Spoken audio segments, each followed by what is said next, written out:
Hey, welcome to episode 87 of MAME Politics. And I see that my mic is low, so let me turn that shit up. Welcome, everybody. I see some new faces in here.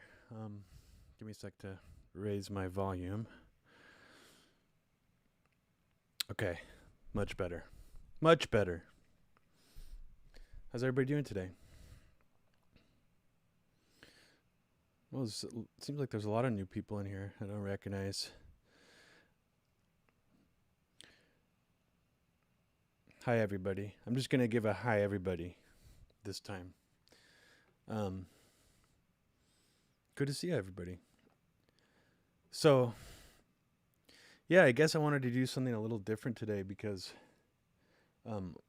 I was starting to experience media fatigue, media overload, election overload from alternative media and mainstream media. Although I haven't been watching a lick of television or checking out any mainstream media like on TV or anything like that. I've seen some headlines. But for the most part, I felt like it's a stressful time and I wanted to give people maybe something a little bit more soothing, something a little bit of a distraction, some entertainment, to kind of get you prepared for tomorrow. And then if the outcome tomorrow depresses you or stresses you out, I mean, I think for most of us in this channel, either outcome is going to be depressing and or stressful, regardless of who wins the selection. So that being said, I wanted to kind of give you some music to check out that I'm really into.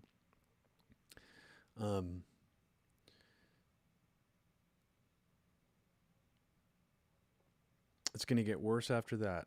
Yep, you're probably right. You're probably right. Hey, Michael. Thanks for letting me know about your name change. So I think, yeah, I guess I'll start by just asking you guys. I mean, I'll say the game that I had planned today is not a new game. You guys have already seen me play it. But I thought it was such an awesome game that I wanted to give it another shot. And yes, it is the same game I played last time, but I think most of you guys would agree that it is probably one of those overlooked gems of a video game. And that game is Zen Intergalactic Ninja, which is technically one of the last Konami games made for NES. And of course, Konami has an amazing quality record. You could maybe compare them to Capcom in terms of quality games churned out for the NES. But this is one that I've really never played before, and I've discovered it on this modded Super Nintendo Mini that I bought on eBay. So I'll just pull it up here. You guys have already seen this silly interface. So I'll just put it on because kind of got a nice attract screen going in the background. It's a little bit off center. Hold on, I'm just going to slightly tweak it. Okay, that looks a little bit better to me. Yes, from the comic, exactly. It is from the comic book. The comic book, from what I remember about the comic book, it's kind of like a Captain Planet. It's like an environmentalist superhero. But that's all I remember from it. I mean, obviously, Zen himself is fucking that 90s trope, Todd McFarlane trope. Well, it's not really Todd McFarlane, but everybody knew that Spider-Man's design was the hot design. The Venom mask, the Spider-Man mask, the having two eyes and no mouth, or very little mouth, or these two big eyes sort of prominent, and that's like the most prominent feature. See, there's Zen right there. You can see his little his no mouth appearance. looking back on that era of comic books, 1990s comic books, it's kind of embarrassing how many like comic book artists were just like determined to just pound that design into the ground. That's part of why I thought Deadpool always sucked as a comic book character, because it was just to me like Jim Lee doing like a Spider-Man remix or something. Also, I don't mean to offend any Spawn fans in here, but Spawn is a similar sort of mashup. It's like, let's just do a gothic Spider-Man in a cape. I mean, come on, think about it. All those images. This is basically like everybody trying to remix what was cool about Spider-Man and Venom. And it really does sort of make the whole 90s comic book era seem quite embarrassing in a lot of ways. Like it really was just style over substance. And if you remember the era of Image Comics, 90s sort of comic book boom and bust, you'll also remember perhaps that Jim Lee actually hired Alan Moore to finish all of his storylines for all of his shitty Image comic titles. That includes Wildcats, that includes Death Blow, that includes The Supreme. And somehow, some way, Jim Lee actually bothered or actually allowed Alan Moore to write a final chapter of the Image Comics verse that is basically a commentary about how the creators behind Image Comics ruined comics forever. Believe it or not, the final chapter in the Image Comics verse was a mini-series written by Alan Moore called Judgment Day, where the title is actually sort of a symbolic meaning that Alan Moore is heavily judgmental of Jim Lee and pretty much everyone that was in his circle, because the actual story, without spoiling anything, is basically a gigantic commentary on how the 90s era of comic books was terrible and ruined everything fun about comic books. And somehow Alan Moore actually turned The Supreme, which was a sort of a cheap Superman knockoff. I think it was by Jim Lee originally. He managed to turn The Supreme into one of the most beautifully done Superman referential comic books ever made. It's not a parody of Superman necessarily. It is kind of, but it's also like extremely heartfelt, it has adoration for sort of the golden age Superman, and you'll see that in the comic book. So if you like Alan Moore and haven't really checked out anything beyond like Swamp Thing, Watchmen, V for Vendetta, I would highly recommend checking out The Supreme. It's definitely a different side of his work, but I think it's probably one of the best things he's ever done, honestly. For a little bit, it was like probably my favorite Alan Moore thing ever. There are some issues of it where it's kind of almost like Alan Moore doing a romantic comedy, which is kind of weird. They play around a lot with the idea, that this superhero in this universe has an alter ego like Clark Kent. It's fantastic, absolutely fantastic. I think it's probably the last thing of Alan Moore that I like really fell in love with.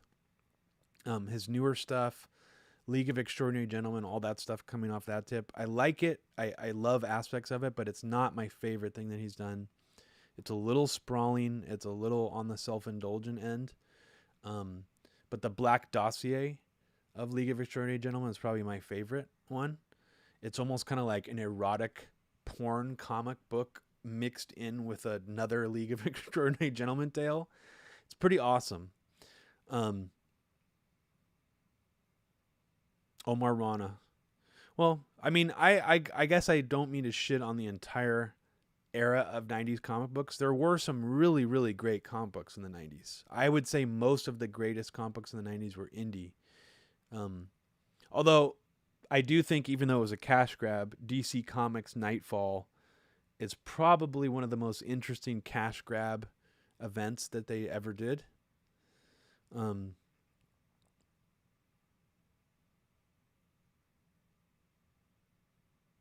just a little personal tale, so you know what kind of family I grew up in. If my mom's watching this right now, maybe she is. She actually waited in line for me to get the Death of Superman comic.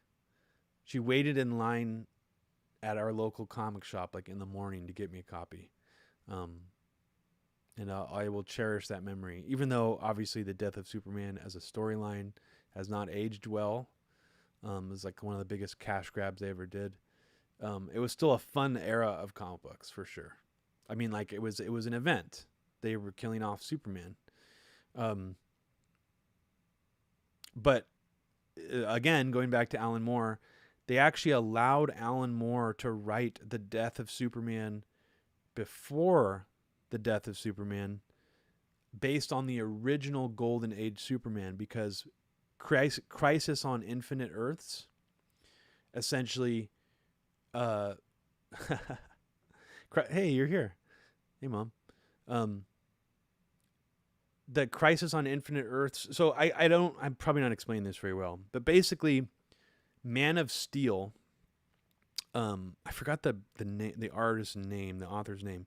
Superman was rebooted in the late 70s, early 80s. And it was rebooted essentially to be a much more sort of isolating story about this lonely alien who came to Earth, and there was no Kryptonians left because Krypton exploded.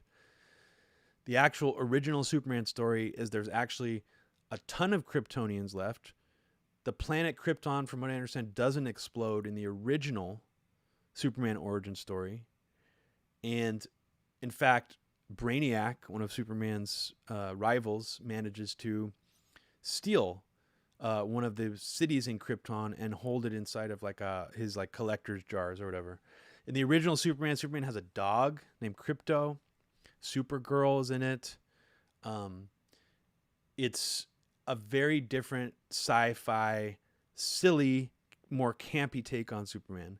The Superman they rebooted in the 80s or in the late 70s, I believe, which I think the Richard Donner movies are based on, is a different take on Superman. It's a little bit more gritty. It's less sci-fi. It's less campy. He doesn't have Krypto. There's no survivors of Krypton, except occasionally they'll bring back some Kryptonians. But that's sort of it's like a more sort of depressing take on Superman. And that's the Superman that we know today. The original Superman was more silly. I don't even know why the hell I went off on this tangent about Superman.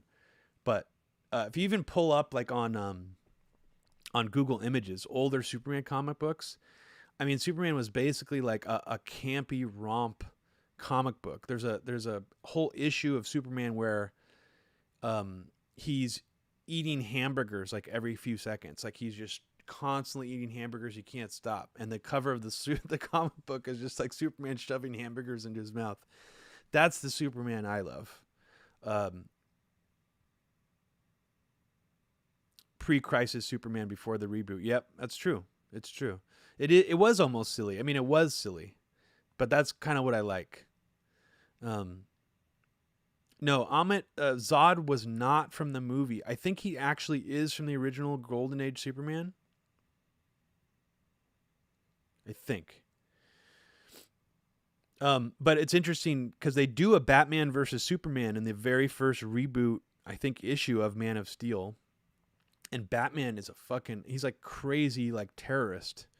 He basically threatens to blow up a bunch of innocent people if Superman didn't like stop like pursuing him. There's all these scenes in the original meeting between Superman and Batman, which is like way more intense and sort of crazy making than anything that's really been shown in a movie or a comic or a cartoon since.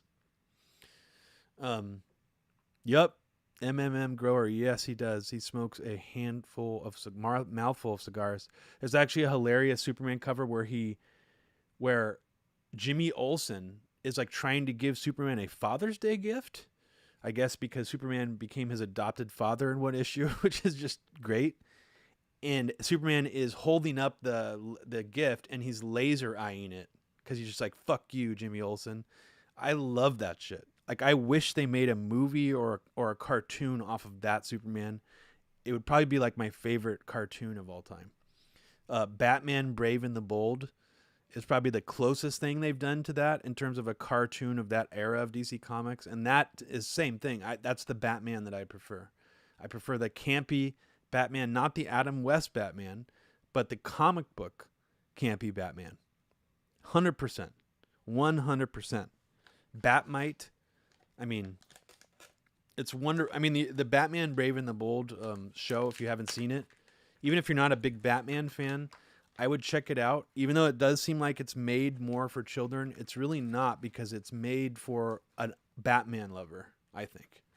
And the movie Lego Batman totally tried to channel and rip from the vibe of Batman and Brave and the Bold, but absolutely fucking failed. Absolute fail. I remember when I first was sitting down in the theater watching Lego Batman, I was like, oh, they're just taking inspiration entirely from Batman Brave and the Bold. I'm going to love this. And then within like 5 minutes, I'm like, oh, this is so fucking bad. I want to walk the fuck out of this piece of shit movie. I want to walk out. Because it was just like a ripoff. Like, if you're going to do Golden Age Batman and you really want to respect it, you don't just rip off something else that did a beautiful job channeling Golden Age Batman. You kind of have to put a new spin on it. So I did not care for that shit at all. Yeah. Will Arnett voicing Batman. Awful. Awful, awful, awful. One last thing I will say about Batman. Someone did a fantastic, and I posted this on Twitter many times. It's very old too. It was like made like 12 years ago. Someone did an excellent, independently made Batman the Animated Series short of Nightfall. The entire story of Nightfall from beginning to end. And it's about 2 minutes long. And it's fucking great. It's fucking great. It has like every little story beat in Nightfall kind of just slammed together in this like compilation.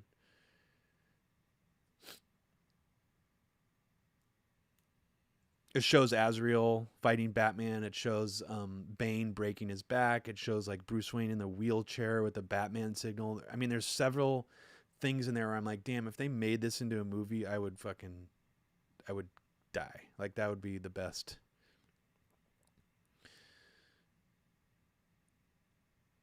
No, I did not, Triox. I did not. Oh, Level Anchorage. Of course I loved Liquid Television. Liquid Television was hugely influential on me and Abby growing up. I think I probably showed it to Abby, and we would watch tapes of Liquid Television. They had a Liquid Television marathon on MTV like twice. And I remember I probably taped like 6 episodes of it. And that's kind of what I would like show my friends to be cool. I'd be like, dude, check out this crazy show. You ever heard of Liquid Television, dude? And I remember like I would always wait for the reaction during the Aeon Flux shorts on there, because Aeon Flux on Liquid Television was the shit. I didn't care for the actual cartoon as much because it was something entirely different, but I loved how there were just sort of like these silent vignettes where she would never speak in it. I loved Liquid Television. There's a few other things in Liquid Television too that are like, I don't know what happened to the creators behind them, or like what they ended up doing. You remember like Dog Boy? That was like a featured on Liquid Television pretty much on every episode.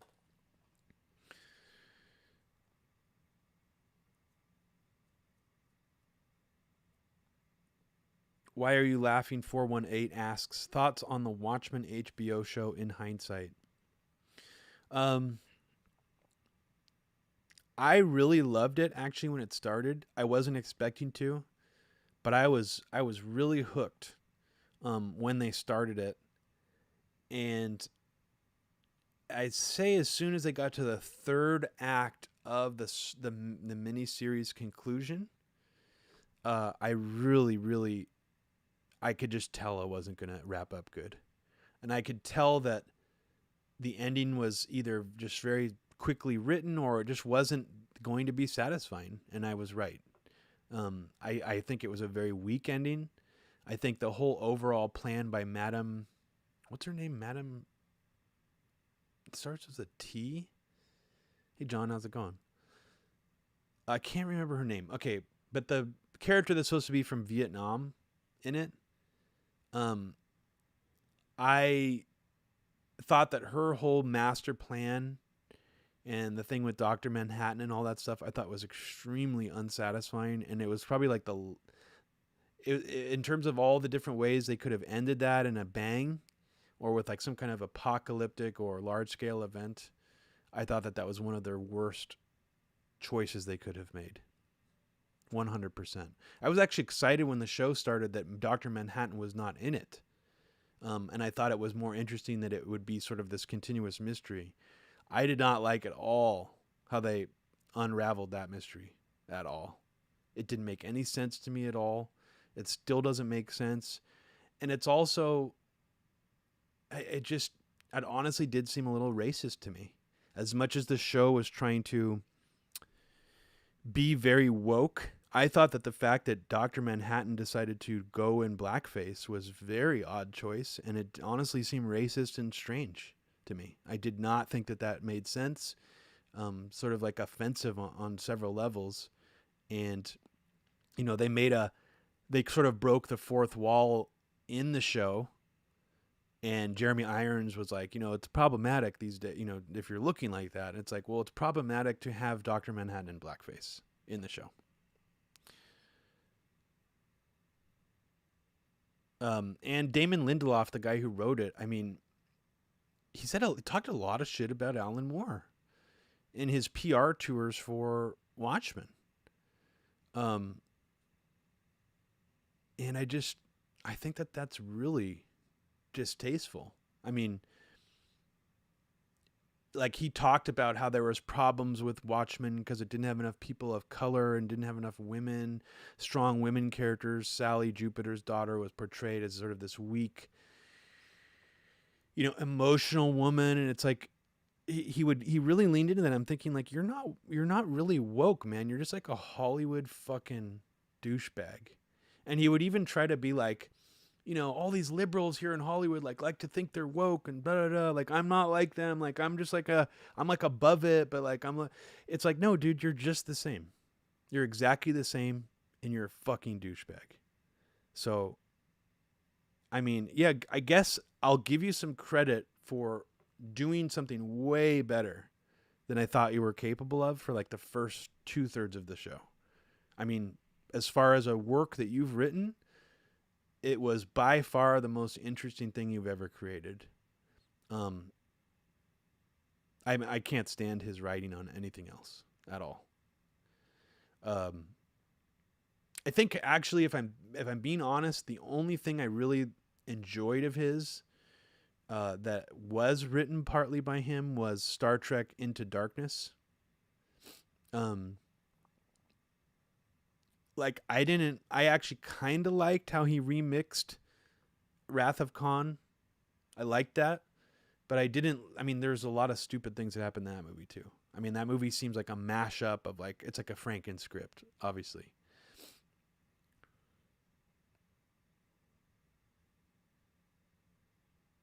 Yeah, Amit, there were some problematic things for sure about that. I mean,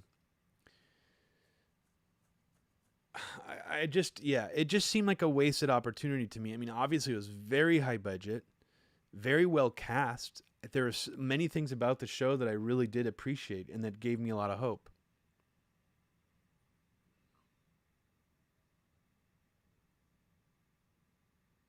Yeah, Triox, they showed Tulsa, which in terms of like,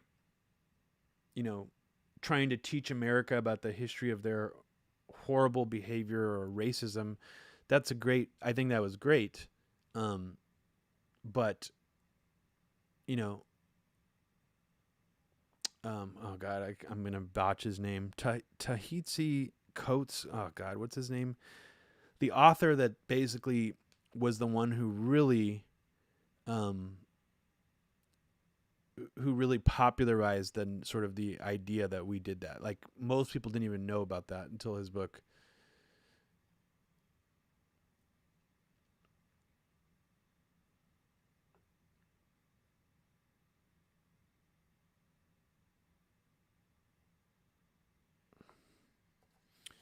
So,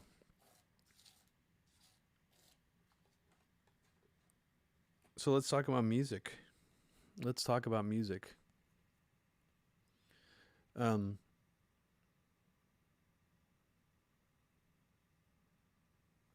how about we start with one of my favorite groups, Zoviet France. I guess let me get a show of hands of who in here do you know who Zoviet France is? Have you heard their music, or do you have no knowledge whatsoever about them? I know some people in here are already familiar with Zoviet France.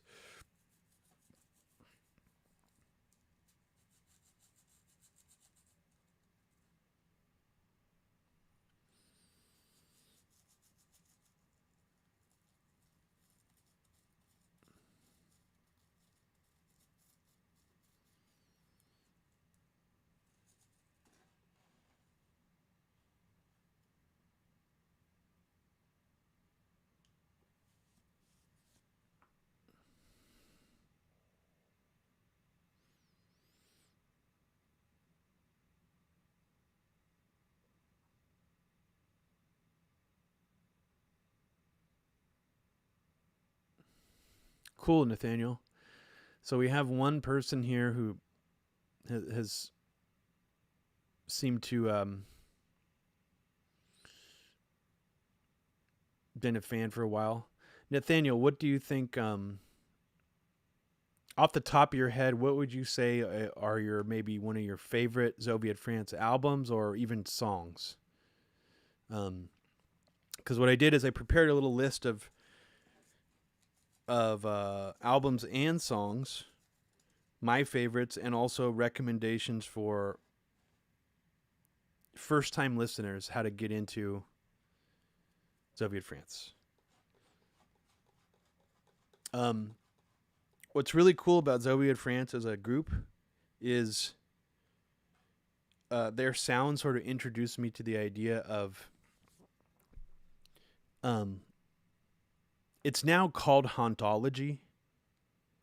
It's sort of this retro nostalgia of like gritty old sort of retro dithered sounds and aesthetics done intentionally to sort of portray this old school sound. Like Broadcast and Focus Group are these two, I think they're related groups that really popularized this term. And a lot of their stuff sort of had this like BBC radiophonic workshop, sort of 60s psychedelic rock vibe, but it all sounded like it was all recorded and produced like decades ago. And that's sort of like the intentional aesthetic behind it. Zoviet France was, for probably over 15 years, the only band that I was really into or that I was really invested in that was doing that sound. And from my understanding, they kind of, in a way, started that sound, even though they don't really get any credit for it today. Like you'll hear even Boards of Canada, for example, gets more credit for doing hauntology. But I would say Zoviet France, in a lot of ways, actually really pioneered that aesthetic, even though they're not really referencing very much American music or European music. It's more sort of Middle Eastern, Asian music. But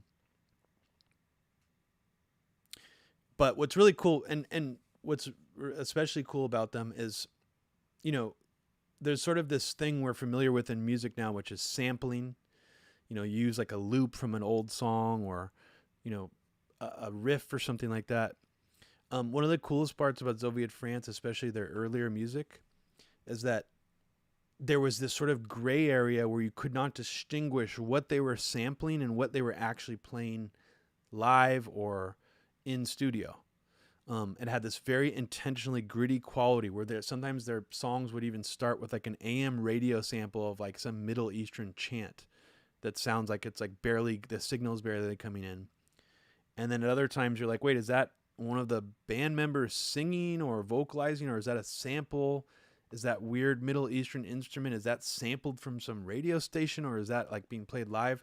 So there's sort of this ambiguity in their music that really like pulled me in, where it just sort of was this pastiche of, I couldn't tell if it was stolen samples or live or looping or chopped up. And there's some other progenitor, like there's some other music for sure that came before Zoviet France that was very influential on Zoviet France. Like I'm sure Zoviet France were fans of, for example, like Fred Frith or I'm trying to think of some other. Michael, help me out here. Michael would know. What's the band that did all the fucking fuck all the Werner Herzog movies? The band that's like considered sort of krautrock, but they mostly did movie soundtracks. So there, I mean, there's definitely some bands that preceded Zoviet France. You know, a lot of people might even describe them as a drone or an ambient group, but that's not really how I would describe them.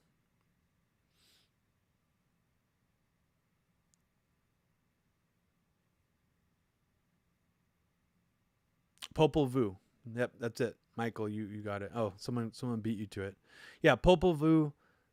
There's other bands. I'm trying to think of some other droney or loopy experimental bands, and I'm not having a whole lot of luck jogging my memory right now.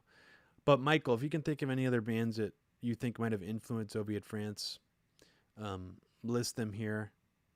I mean, I think probably Throbbing Gristle in some of that era of industrial music probably did also influence them.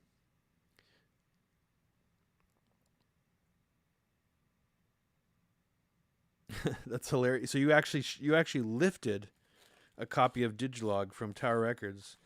I mean, I'm surprised Tower Records even had that because wasn't that a Stalplat? What record label put that out? I didn't even know they had distribution in the U.S. to get in Tower Records.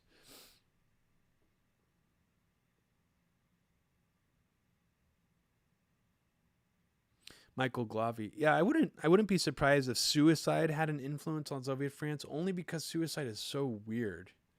Um, Not necessarily the droniness of it, but just like the weirdness of it.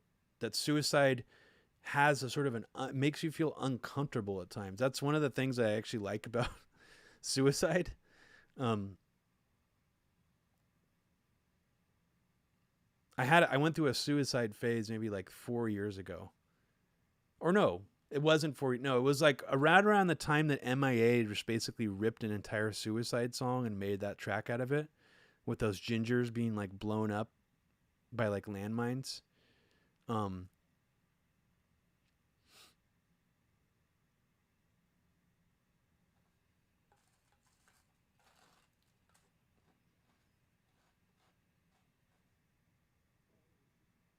Psychic TV probably did have some influence also on Soviet France. Probably, I would say those who do not and those kind of things.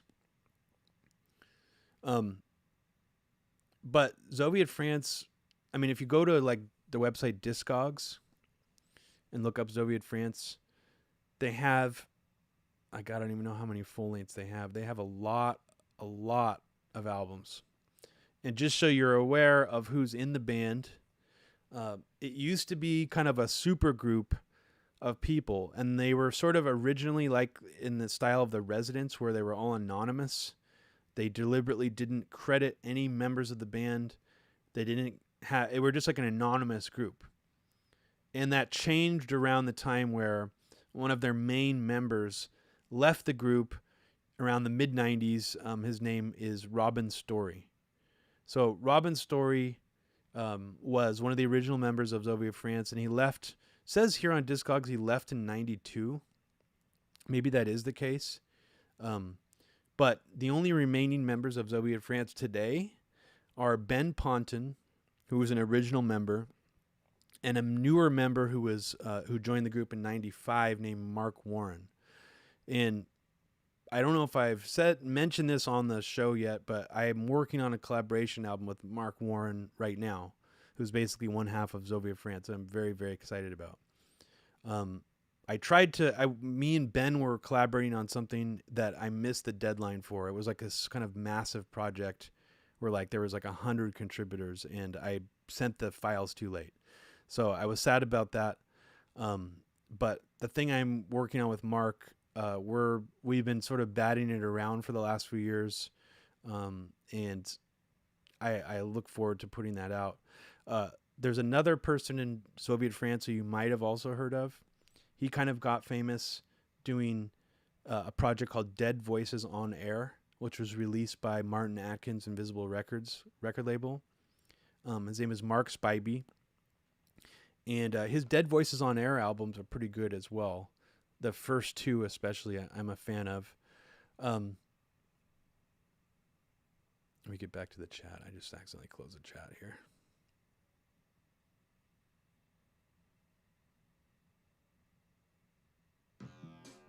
Whoops. Sorry about that. Yeah, so there's a lot of spin-offs from Zoviet France. So for example, the member that I just mentioned who left, named Robin Story, he has his own project, and he's had it for a while now, called Rappoon. And that some of his, especially his earlier Rappoon releases, are really good too. But I think in general, I prefer Zoviet France. The whole evolution of Zoviet France, the whole discography, I think is maybe one of the strongest. I mean, I will admit they are my favorite band, so I'm obviously biased, but I'm hard pressed to find any weak Zoviet France albums. I would say almost everything they put out is very, very high quality and very unique, but also very much embodies a very specific aesthetic where when you listen to it, you're like, oh, this is Zoviet France. But for example, one of the records they put out, which is one of my favorite newer records they put out, called The Decriminalization of Country Music in the year 2000. That record in particular, a lot of it's just like slide guitar through effects pedals. Very ambient, sort of country music slide guitar. And somehow the album ends up strongly resembling the Zoviet France aesthetic, like within the first 30 seconds. Even though, as I said, it's literally just electric slide guitar through delay and with some reverb. That's to me, one of the magical qualities about their music, is there's something that sounds very raw and gritty and almost like improvisational about a lot of their music, but at the same time, it's such a dialed in aesthetic that you instantly recognize that sound. And so I'll just go through some of my favorite albums of theirs. And just so you could keep this in mind, there are links to almost everything on YouTube of theirs. They're full albums. A lot of them I'm going to mention. You can pull them up on YouTube and check out the whole thing. So I'm going to go through. I think in terms of if you're just approaching, let's say if you're not really that into like weird music and you just want to check this out for the hell of it because you trust my opinion and trust my taste, but you really don't know what to check out first. I would say my favorite Zoviet France album, but also one of the most approachable albums by them, is Lowland from 1987, I believe. It's spelled L-O-H, second word, land. So it's two words, low, L-O-H, land. To me, that album is absolutely incredible. It's when you start the record, it basically starts with what sounds like some broken AM radio transmission of like someone chanting, and it just sort of gets weirder from there. And I would highly recommend that album. Lori bought me an original cassette tape version of the album for Christmas one year, and I was very excited. Finding the original printings of Zoviet France vinyls or cassettes is actually very difficult, and the collector's market is fucking expensive. I do not have a complete Zoviet France collection because it is just simply too expensive, and the stuff is very hard to find, especially the cassettes.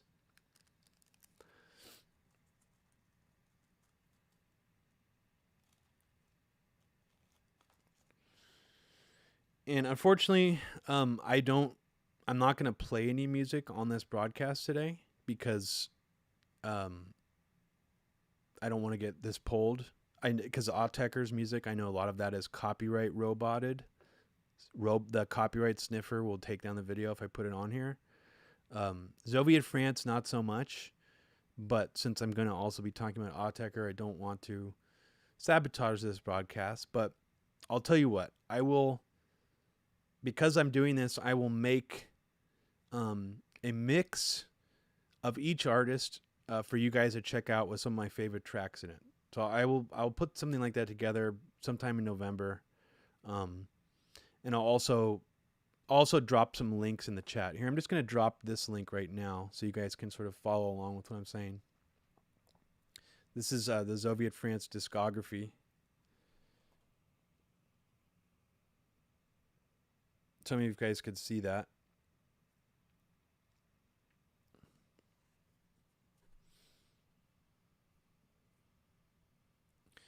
And from there, if you click on the individual albums, you'll see YouTube links to like even sometimes the full album next to it. So like, for example, you go to Lowland from this link, and you scroll down the bottom right corner past the statistics pane. You'll see there's 10 videos listed here, and it's basically the whole album.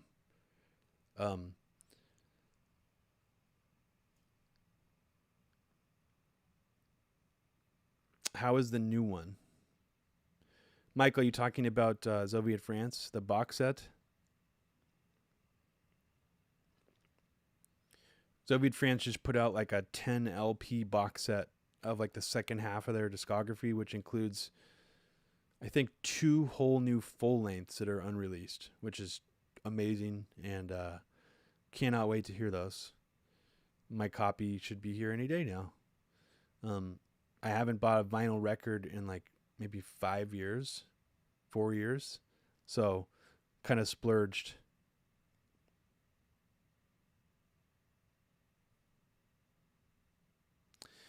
Michael, I haven't heard it yet because that's in the box set. So, and I think it's technically that's an unreleased old record. I think it's from around the same time as, I want to say a Look Into Me era, but I'm not sure. It might be from the same time period Robin Story was still in the band. I'm kind of more interested to hear unreleased stuff from them when it was just the 2 of them. But yeah, I can't wait. Can't wait to check that shit out.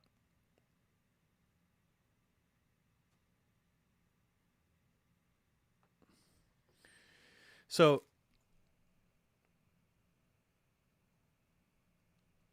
yeah, I mean, in general, I'd say start with Lowland. And if you just listen to it and you're like, what the fuck is this? Robbie's insane. Like, why would I want to listen to this? Then I would safely say you probably will not like Zoviet France. There's a safe chance you won't. However, if you're willing to give another chance, you didn't quite get it, but you're curious, I would move on to Digilogue next, which is the record Michael was just talking about, which is a later period record they put out in the 90s that has, that I would say would appeal more to fans of electronic music. It's got more of a synthesizer-y sort of electronic, even a little bit of it sounds kind of like techno, minimal techno. That record might be a little easier to get into if that's more where you're coming from. Lowland I would say is definitely more of like an experimental, weird journey. Even though there are some tracks on there that are very ambient, very pleasant to listen to, it's a very different flavor of Zoviet France. Now,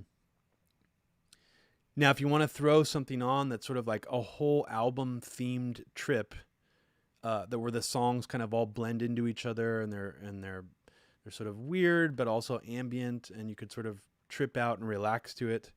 One of my favorite records by Zoviet France like that is Just an Illusion, and I also think it's an easier record to digest if you haven't heard them before. So I would highly recommend those 3: Lowland, Digilogue, Just an Illusion. They released an album in the 1990s that's a compilation of all of their unreleased later period compilation tracks called Collusion. And that's sort of an interesting record to just check out all the different weird styles they do, because there's very different sounding tracks on that one that from kind of not from all different eras, but all different sort of styles of Zoviet France. So I would really recommend that record as well.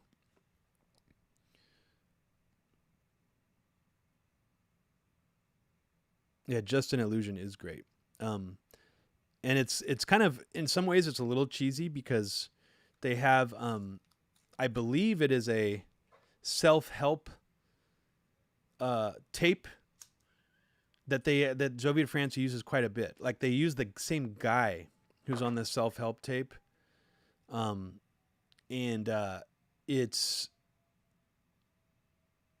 also the same guy. They have another album called What Is Not True, and it's definitely the same guy's voice. I don't know who he is. I should actually ask Mark if he knows which like self-help tape that comes from. But it's a guy who's just basically repeating over and over again for like the whole album. He sounds like this calm self-help tape guy, and he just keeps repeating throughout the whole album, is it all just an illusion?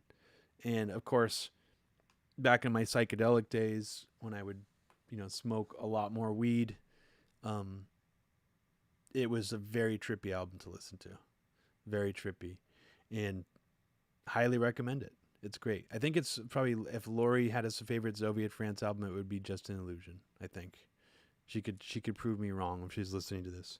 So Lori, if you're listening to this right now, come chime in on what your actual favorite Zoviet France album is.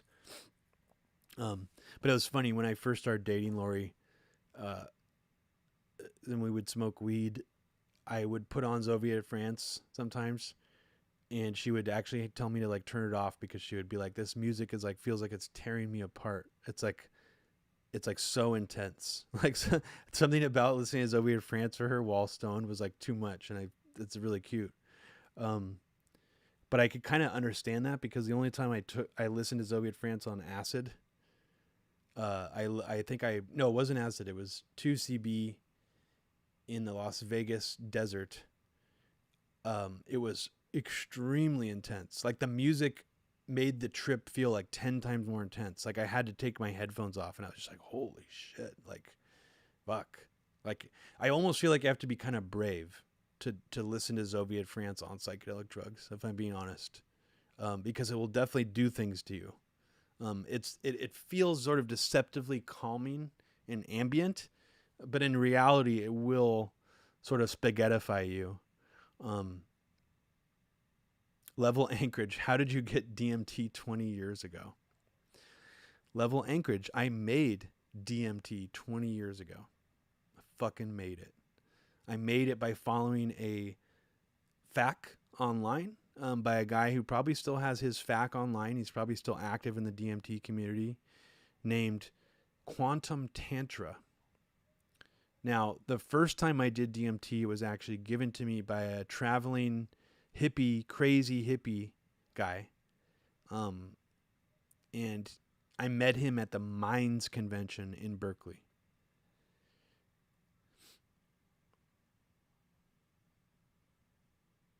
I haven't been to Joshua Tree, John. No, I have not.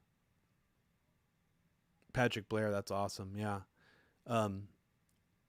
Yeah, Patrick Blair, I mean, is honestly the only one that I was able to make. I mean, in terms of like all the stuff that I tried to make.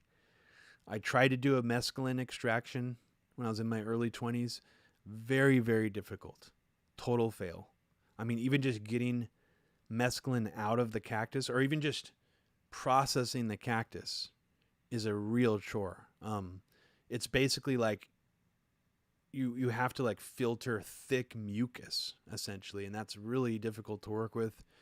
DMT, all the sort of precursor things that you do to make it are very easy to handle, to deal with. You're dealing with some corrosive chemicals, but it's not like dangerous. It's really not that toxic either. It's a relatively safe kind of extraction to do. I failed multiple times doing it. Definitely failed several times doing DMT. But yeah. Yeah, grower. Mescaline extraction from San Pedro is very, very difficult for an amateur chemist. Very difficult.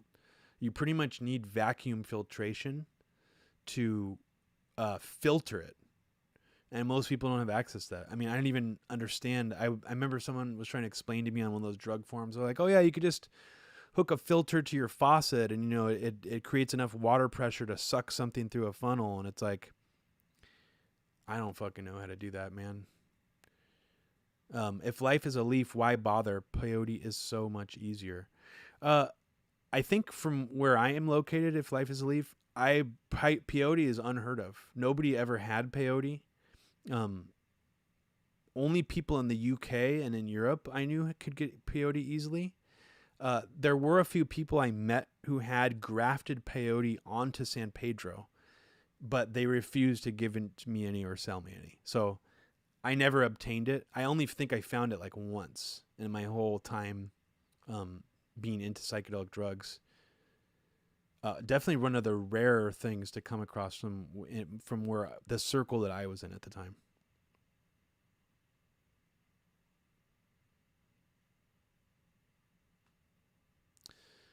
JR, I have never done ibogaine either.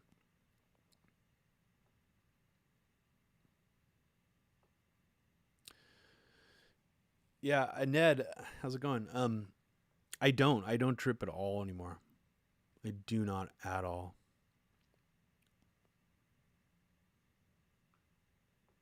I'll still maybe occasionally do like salvia or something like that, but no, very, very rarely.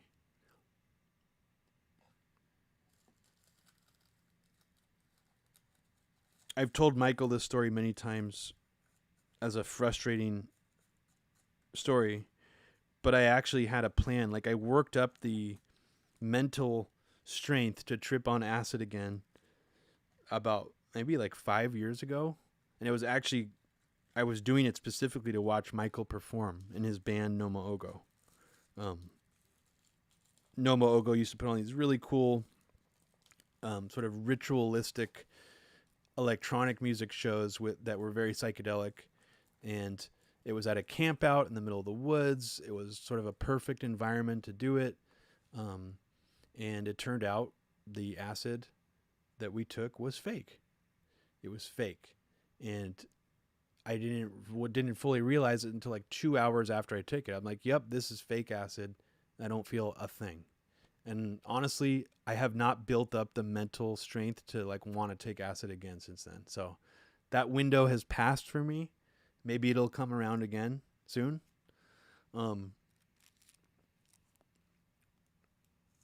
Patrick Blair, that's true. But I have been working with Salvia divinorum for a long time, and I feel that it is one of the most interesting and powerful and valuable psychedelic drugs out there. I think that most people who do it do too much, and they ruin their first experience by overdoing it.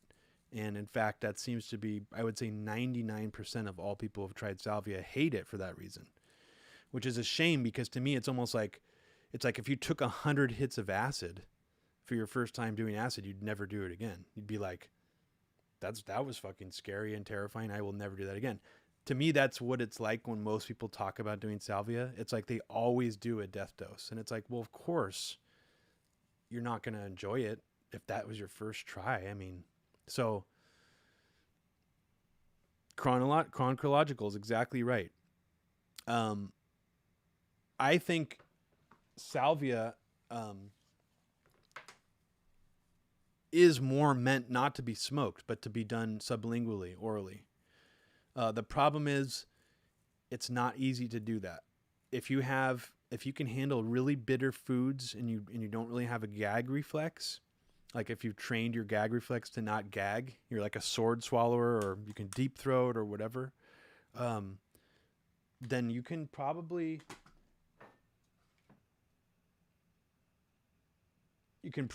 consume a decent amount of raw leaves and raw plant material in your mouth to chew on, to get you a pretty nice trip.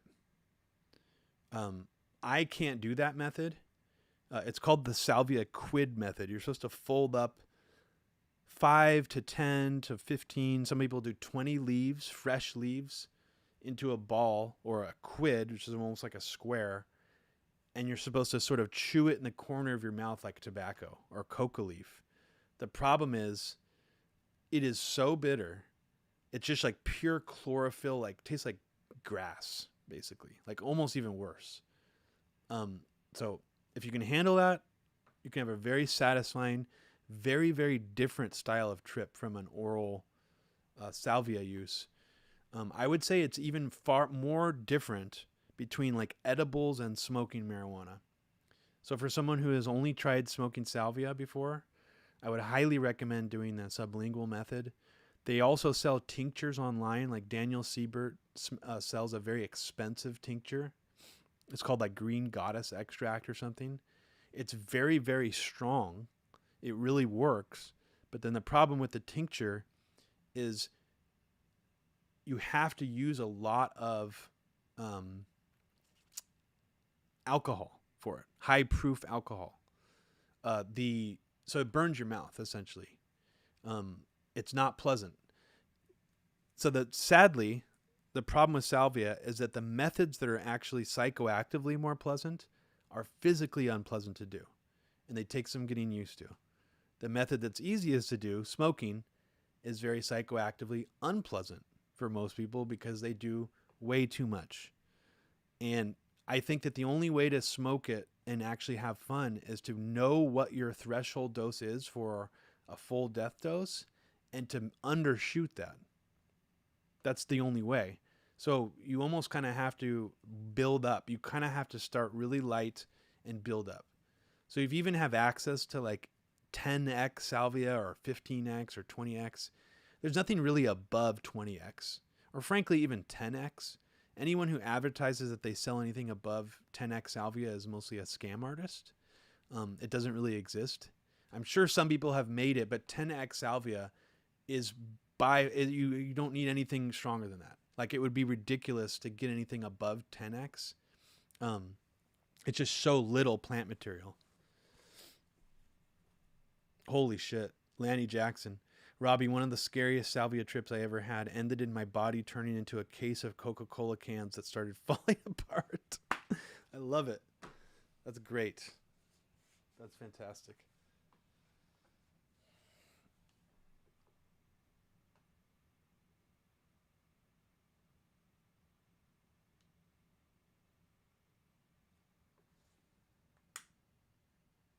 I think one of the things that I love about salvia is unlike other psychedelics like DMT or whatever, it almost like, instead of like, because on DMT, when I've sort of had a blast off dose, it's like things almost become more 3-dimensional and your visuals get more and more enhanced and colorful and fractally and hallucinatory. And you get sort of like pulled into this sort of 3-dimensional space. On salvia, what's to me really interesting about it is your actual perception of space like completely fucks itself, and you almost feel like your world has just become 2D and peeled off or something.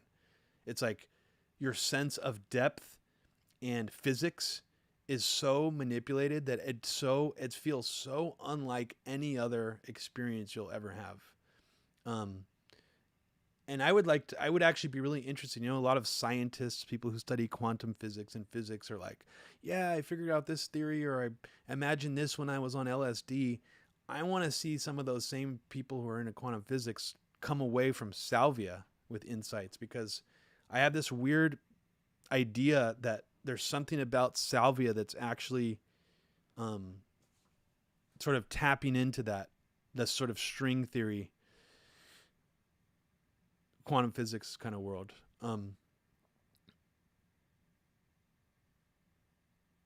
Who's Sarah Cooper?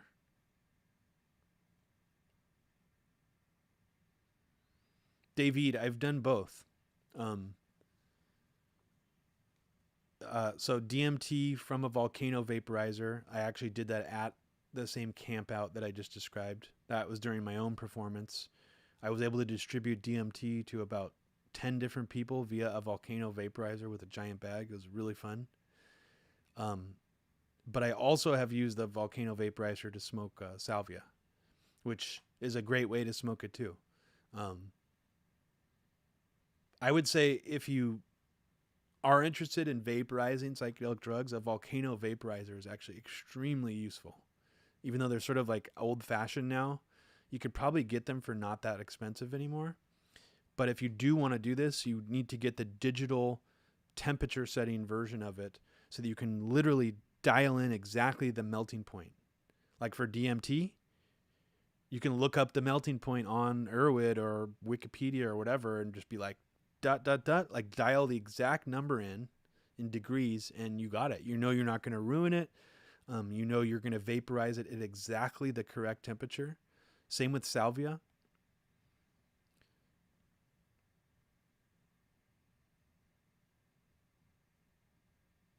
Connie, I haven't heard of that. I will check that out.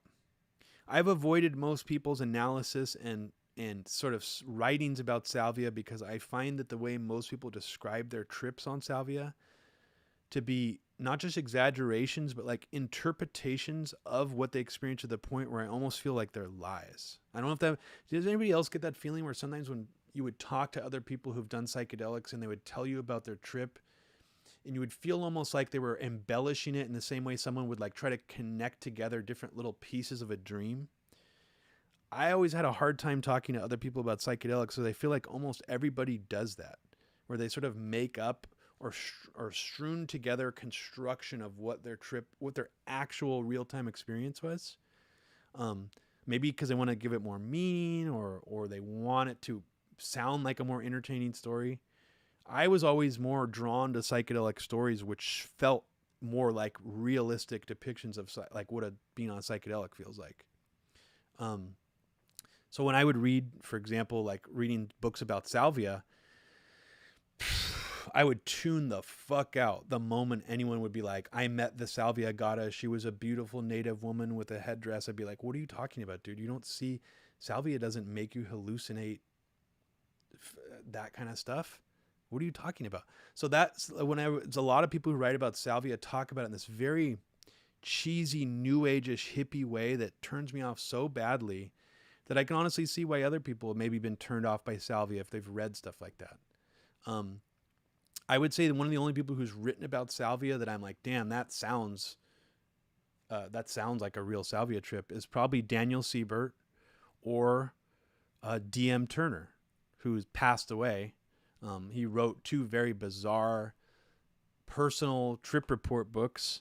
And one of them, he does salvia and DMT at the same time, a bunch of times, and does a trip report of it. It's fucking crazy.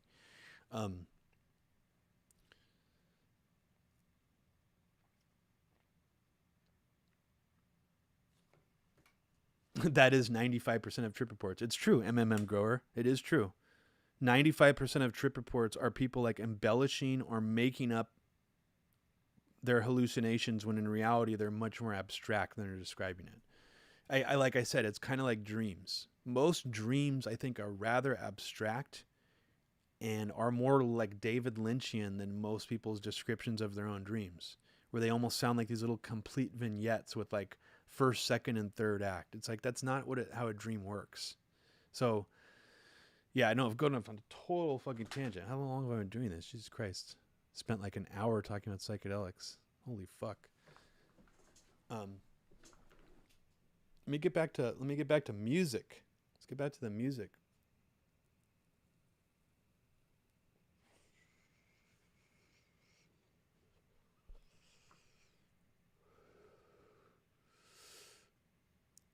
I think you guys probably picked up on a little bit of this in my last broadcast with Abby.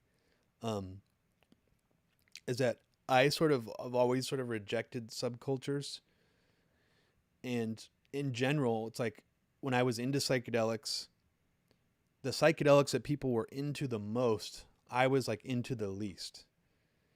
So like, I was kind of irritated by the fact that in the psychedelic scene, tryptamines like LSD, psilocybin, DMT, and the phenethylamines. Is it phenethylamines or phenethylamines? I don't know how to pronounce it. Like MDMA, mescaline, 2CB. Those took up almost all the space in the discussion in the psychedelic scene.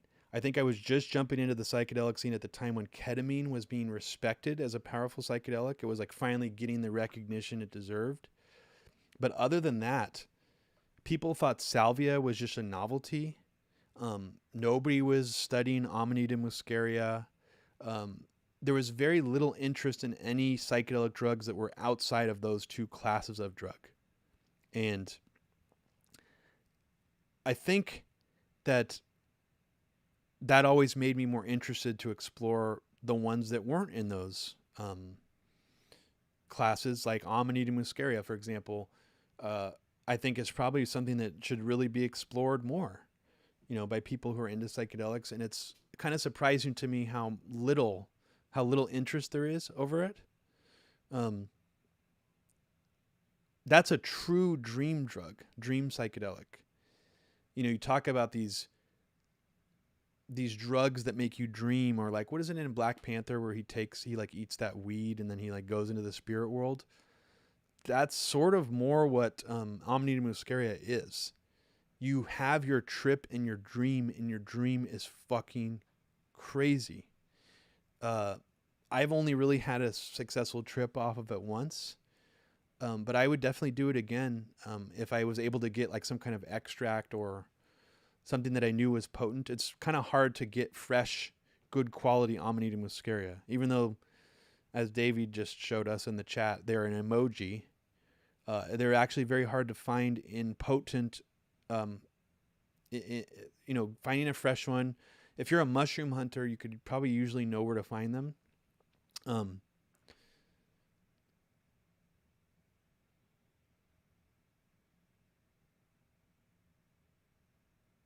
The ayahuasca goddess told me to stop smoking weed.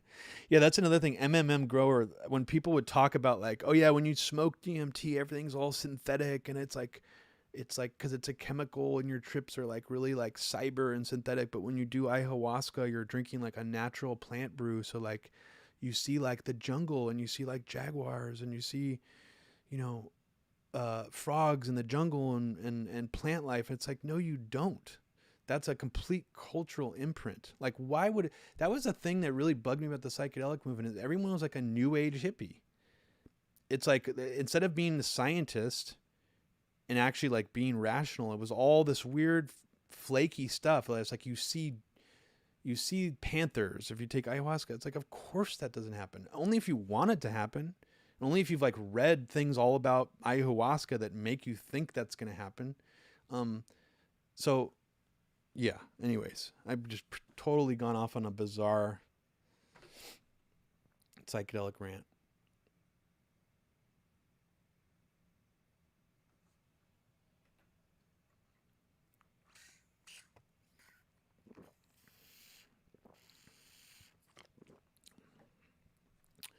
So, back to Zoviet France.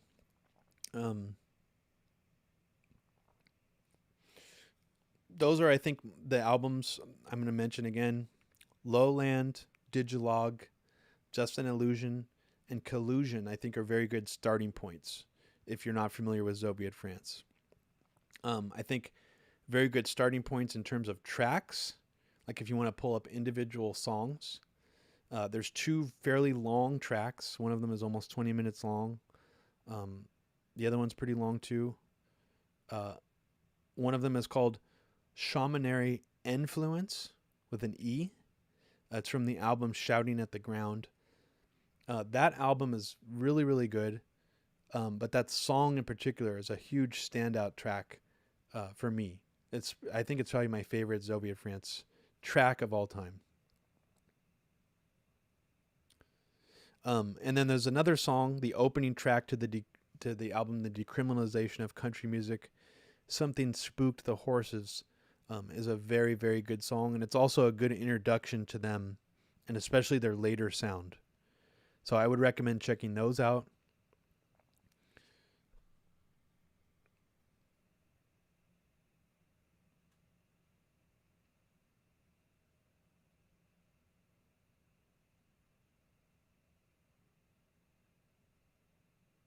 Oh, Patrick Blair, 100% correct. Patrick Blair says ayahuasca culture in North America is mostly just like a weird neo-colonial fetishism to me. 100% correct. It's actually even worse than that, Patrick. I would say, and maybe some people in this chat share a different opinion than me, but essentially a cult, a powerful cult, is the one that dominates almost the entire ayahuasca scene, including the tourism scene. And this cult makes you go through a lot of rituals that are dangerous and unnecessary. They teach you to purge before the actual trip. You're supposed to drink a bucket of water and teach yourself to throw the bucket of water up before you trip. I'm sorry, but there's no unless if you've convinced yourself that the purge or that vomiting your brains out and shitting your asshole out on a psychedelic is a spiritual experience, then sure. I don't agree with that. And I think it's dangerous to do, and I think it's silly. And it also means, if it is dangerous to do, which it is, you get extremely dehydrated. It makes sense why most of these ayahuasca tourism spots aren't giving you an actual strong trip. Because if they gave you a really strong trip and you're also shitting your brains out and vomiting, there's a chance you're going to die in the jungle at this hippie fucking new age retreat that's ran by a cult. So in essence, what I'm saying is you're going to get a weak brew that's going to make you shit and throw up. And I think you probably will waste a lot of your money doing that. I think the right way to do ayahuasca is actually to not riddle your body with all these toxins and make yourself need to throw up, where you actually just find some pure DMT, find a pure version of an MAOI inhibitor like harmaline hydrochloride or other MAOI inhibitors. There's actually some antidepressants which act as anti-MAOI inhibitors, and you can ingest those together and have a great ayahuasca trip without the vomiting and shitting. So that's the part that's really bothersome to me, is that DMT has been wrapped up into basically a new age tourism scam. And it sucks. It really sucks. Because DMT is a really cool drug and it doesn't deserve to be treated that way by a bunch of new age fucking flakes. If I'm being completely honest. And I think the idea that it's like a spiritual thing where you need to take it as a plant and a brew is just silly. What other drug is like that? I mean, it just has this weird puritanical quality to it that just bugs me. And I think has actually like made people sort of isolated from what could be a really powerful experience.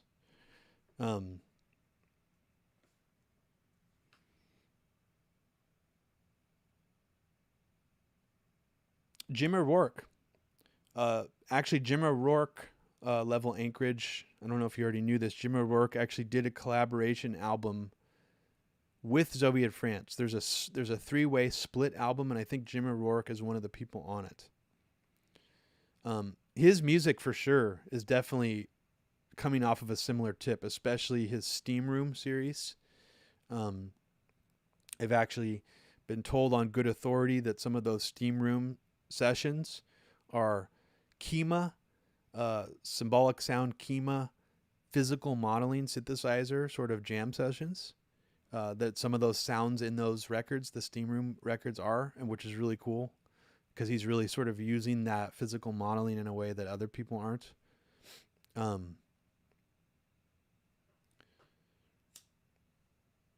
Oh, you're right. Yeah, Nathaniel, you're right. I forgot. I'm a fan of the Hafler Trio stuff with Chris Watson in it. The earlier Bang and Open Letter, A Thirsty Fish. The Hafler Trio with a lot of the cut up like field recordings and stuff in it. And I think another band that sort of really embodies that aesthetic, if you like that kind of experimental music, is what's it called? Hands 2. Hands 2 is a very interesting experimental project, which is sort of all done on like miniature tape recorders. But it sort of is this weird sound collage.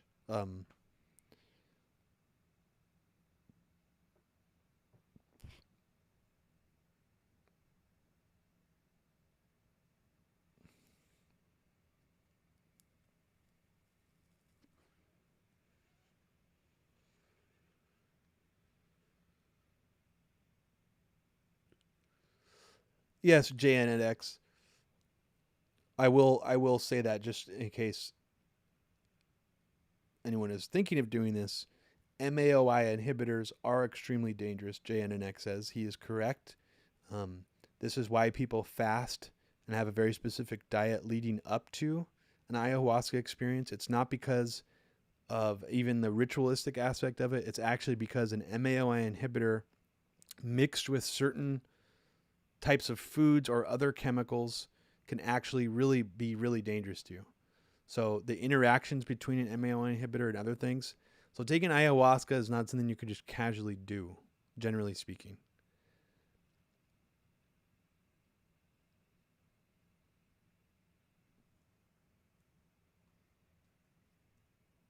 Um,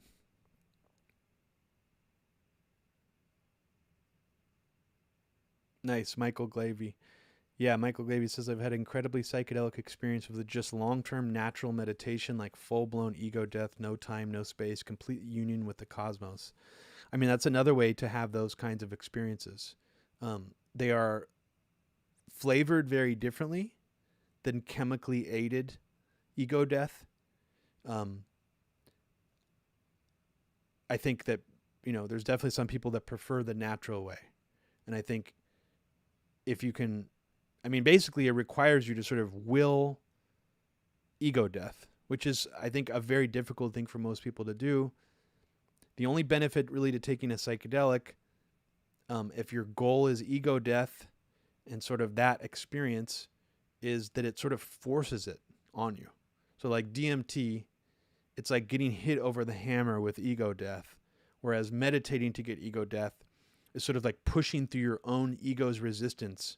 It's sort of like a tug of war until you finally get there and you're able to be stronger than your own ego and let it go away. I tried meditation a lot throughout my life, and I have maybe only achieved that maybe like once or twice. And it was pretty terrifying. It was pretty close to a psychedelic experience.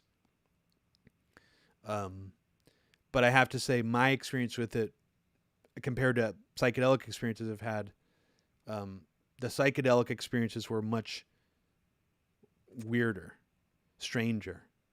Um, I'd say my own meditation experiences and even some of my experiences like in dreams maybe have like more spiritual meaning for me. Whereas some of the psychedelic ones feel more like otherworldly and science fiction-y or something like that.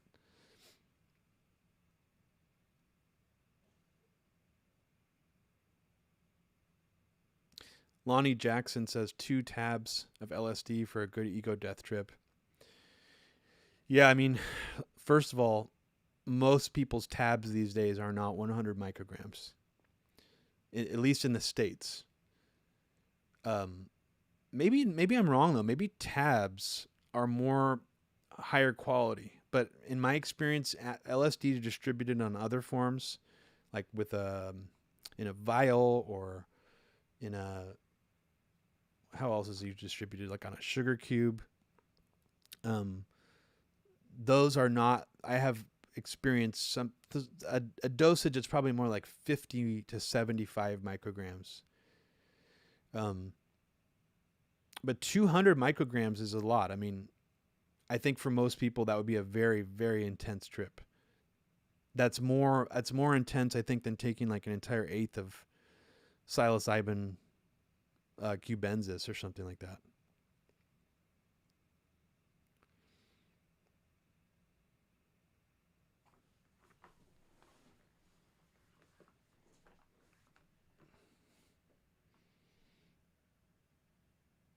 Level Anchorage. I know Xenopticon. He lives in the Bay Area. Um, I've played a few shows with him. Um, he's awesome. I don't get a chance to hang out with him too much. I mean, I haven't hung out with him since the pandemic. Because usually we run into each other at shows and end up nerding out about software, music software.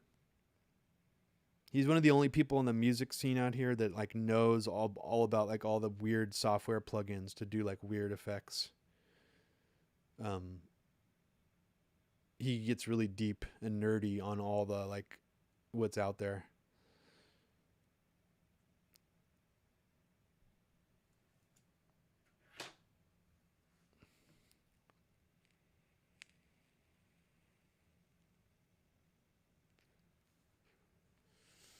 I first met Xenopticon out here when he opened for Venetian Snares.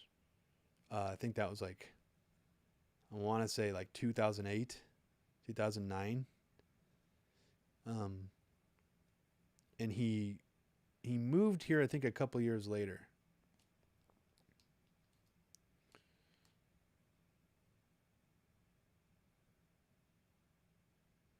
MMM grower. Yes, I do use VCV rack, but more, I'm still figuring it out.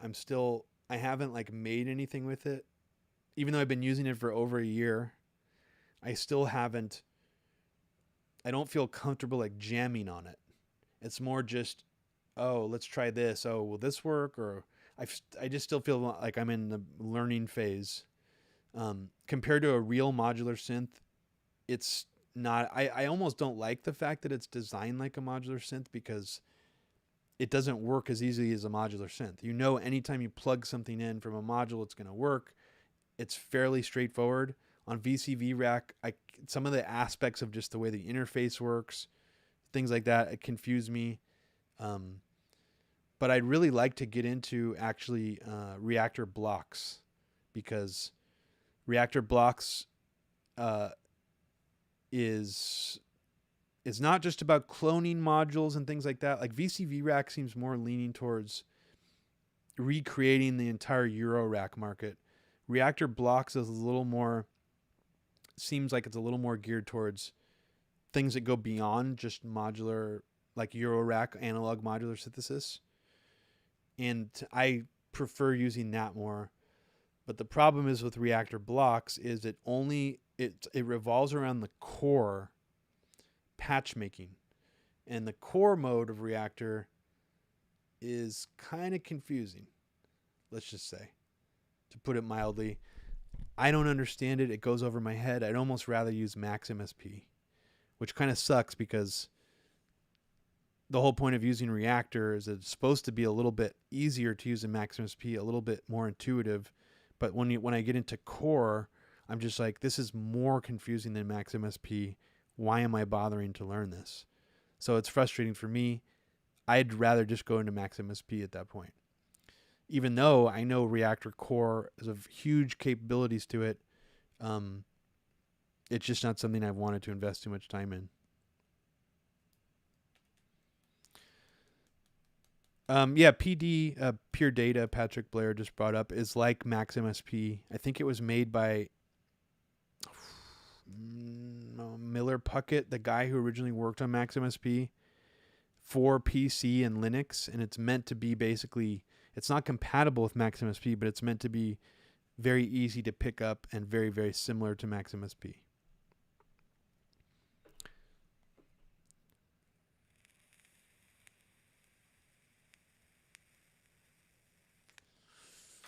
One of the nice things about PD that I understand about it is that it's very, very low CPU intensive. The computations are very efficient, even compared to Max MSP. And it enables PD to run very well off of a Linux-based Raspberry Pi. I even think you're maybe able to run it off of like an Arduino too. You can run it on things that you can't run other music software on. So that makes it really, really powerful. So for example, if you want to make an effects processor that's running off a Raspberry Pi, you don't have to look at a screen. You can make a PD patch that automatically loads up when you boot up the Raspberry Pi. That's just like a multi-effects processor. And I've wanted to do this for years. I haven't gotten around to it, but I think it would be really cool. I mean, you can even make like a synthesizer, just in a box that lets you just load up different plugins on PD. You don't have to look at a screen. So that's something really cool about, the future we're getting into, is these mini computers that are super cheap that you can just run, DSP software like PD off of. You can also run C Sound on a Raspberry Pi. So I guess since I've already been going for, Jesus Christ, like almost an hour and a half, it looks like, might as well get into Autechre now, because I promised I would talk about Autechre. I'm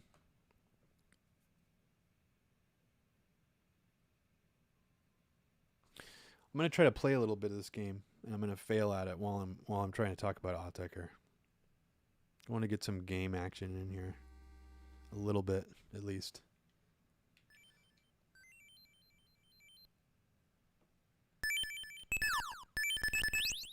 Gotta max it out. There's really good music in this game.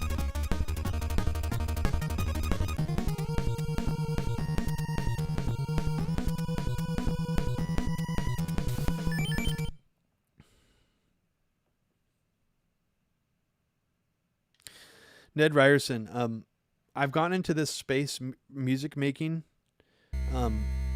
for a while, where most of the music I make, I'd say 80% of it, is made in real time. Meaning, I have been developing software in Reactor, and a lot of saving a lot of patches, like lots of patch libraries on all the different instruments I use, and even saving like templates for programs like Ableton Live, so that I will load a template or I'll load a Reactor patch, hook up my equipment, hook up my software to it.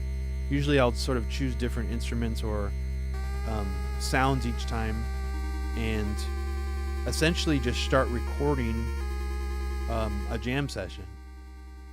But it's not like I'm manually inputting every note and every like drum hit. A lot of it is sort of not randomly generated, but is random aided. And that's, for some reason, that's the way I've been making most of my music. I find it the most satisfying. Other times, I think when I deliberately just sit down and write something from scratch these days, it's usually done in a very specific style. So like, if I'm like, I want to make like a breakbeat song with like have like a jungle beat in it, I usually won't pull up one of my Reactor patches and start jamming with it. I'll usually actually deliberately, go in there, dial in every single hit, all that stuff. Same with like if I make like for example, I'm planning on making a bunch of Super Nintendo style music. I felt inspired to do that recently. I will sit down and input every note manually, probably with a keyboard, hand play it, refine it in MIDI, and that kind of stuff. But when it comes to I'd say most of my music, it is done in a sort of a more real-time flow context. But then the problem with doing that is I have too much material. And it's not that a lot of it's unusable, it's that actually a lot of it I really like, but it's just too much. So I get overloaded by the amount of recordings that I do, and then like I could conceivably probably release like at least a couple albums just based on the recordings I've compiled for the past 2 years. It's just going in there and refining them. Some of them are like hours long, where it's the same sort of general song playing, but it'll be like an hour-long jam of that song that just sort of keeps changing and, all that stuff. So, but just the last things I'll say about Zoviet France, I'm going to give you my top 10, or actually top 11 Zoviet France albums, full-length albums. And these are from all different eras of Zoviet France. So I think my favorite album is one of the same ones I told you guys to check out as an introductory album, is Lowland. Number 2, as a record of theirs, it's very hard to find physical copies of, called Autechre. Starts with an E. It's an album that came out, I think, a few years before Lowland. It's just an incredibly nice and tight presentation. It doesn't have anything on it that I would really even call a filler track. Some of the tracks on Lowland are a little on the short side, and there's maybe too many tracks. Even though it's my favorite album, Autechre is more of a tight package of tracks, I think. And it's also one that I think is probably one of their most underrated albums. It's a great, great album. Digilogue, number 3. That's a later period Zoviet France album from the 90s. It has some more synthetic electronic music elements, techno elements that I would highly recommend. It originally came out as a 12-inch EP and was later released as a CD with, I think, 4 additional tracks. I'm not as familiar with those 4 additional tracks, but I have the copy of that newer repressing of it, and the 4 additional tracks are good. But to me, the original album presentation is the one that I'm thinking of as when I say Digilogue. So you can see the 2 different versions on Discogs. One of them's a vinyl, one of them's a CD. My 4th favorite Zoviet France album is actually, I think, released in 2000, called The Decriminalization of Country Music. It's just Mark Warren and Ben Ponton, and it's great. It is, like I was saying, it's very slide guitar oriented, and it's fucking fantastic. It's also very catchy. Like, it's very pop for a Zoviet France record. I mean, the opening melody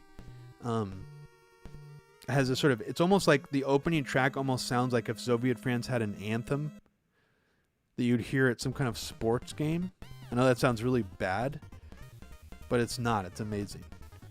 Like the song, if it was like blaring out of speakers, like almost in the same way like the national anthem plays at like a baseball game, like I would fucking cry. Like, it's so good. Number 5 is a double vinyl. This one I think is probably, if you like bands like Boards of Canada or if you like Hauntology, you might find this album the most intriguing because it's like the most murky. It sort of feels the most like sort of low quality on purpose, but not just because they were like enlightened amateurs. Like some of their first couple records, very gritty, low quality, but it doesn't sound like it has the same intentionality.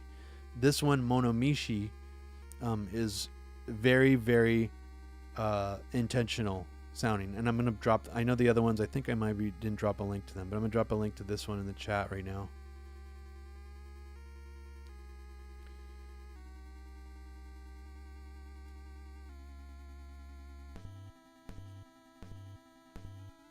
God, my computer's going really slow.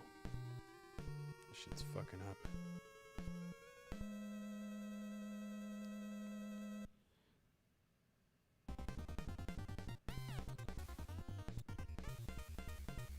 Yeah, MMM grower. I think that's a good idea. I mean, it sounds kind of like it sounds almost like cheating, or it's like, oh, it doesn't sound very artistic, but I mean, if you listen to like the last couple of Luke Vibert records, for example, it's obvious that he is using the same template for every track, but it's smart because otherwise, he's mixing the amen break and chopping it up. Probably he's already, separated all the samples, probably mixed it and EQ'd it exactly like how he wants it to sound. So why wouldn't you, if you want to make a whole album of using the amen break, you kind of almost should make a template, because otherwise you're just going to do unnecessary work trying to match the sound of this chopped up breakbeat texture on every song. So I think when you're working on stuff that way and you're making a bunch of tracks in the same style, or you want to experiment with a bunch of tracks in the same style, making a template is what you should do.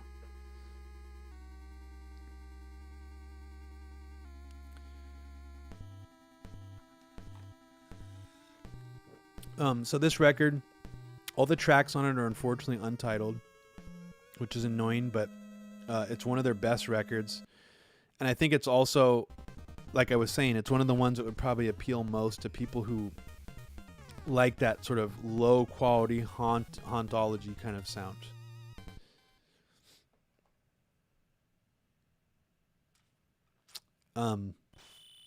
Number 6 on my list is the album Shouting at the Ground.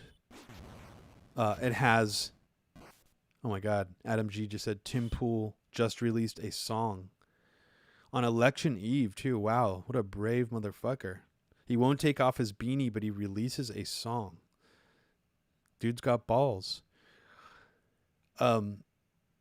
Shouting at the Ground, excellent record. It's dominated by a 20-minute long, amazing track called Shamanary Influence. And I'll just post the track in the chat because it's on YouTube. If you want to actually put this on in the background while I'm talking, it's a very long track, so it might... We might... Hold on a second. My computer is fucking up, dude. Okay, here it is. I'm going to post you my favorite, probably my favorite Zoviet France track ever. Oh no, it's called Shamani Influence, not Shamanary. I'm an idiot. I don't even know the name of my own favorite track by Zoviet France. Oh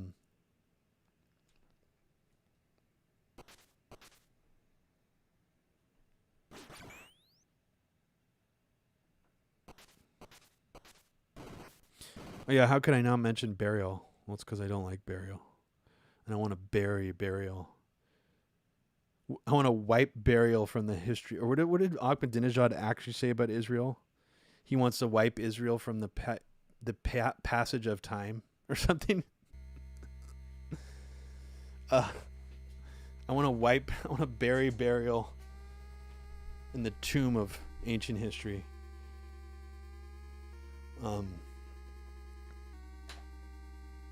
Although I will admit I liked Burial's first record a little bit. The one before he started sampling all like the Christina Aguilera acapellas and stuff.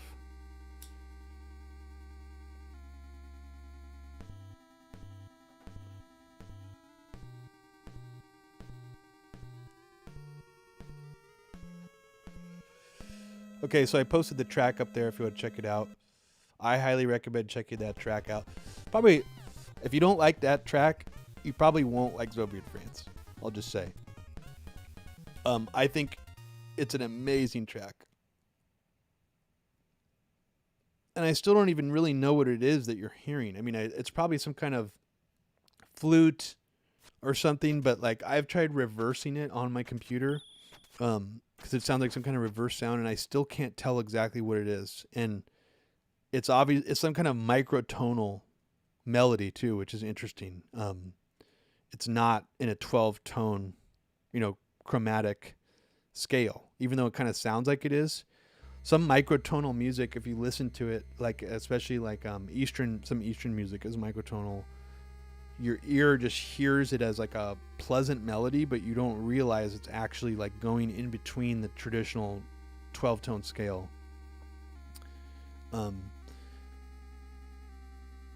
So another one is Just an Illusion at number 7, which I think is one of the more interesting whole album pieces that Zoviet France has done, where there's sort of a theme throughout the whole album. Is you have this just an illusion, this guy talking about everything's just an illusion.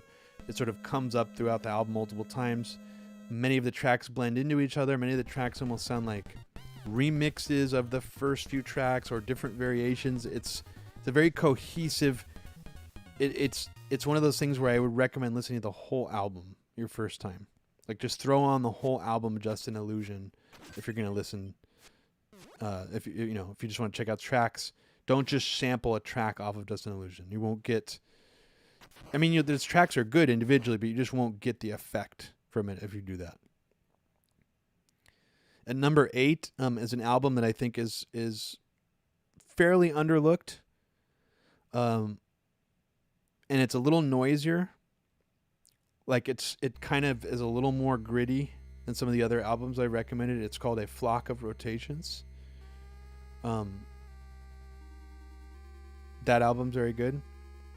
One of the newer Zoviet France albums that's really, really good is a collaboration they did with a band called the Fossil Aerosol Mining Project, and that record is called Patina Pooling.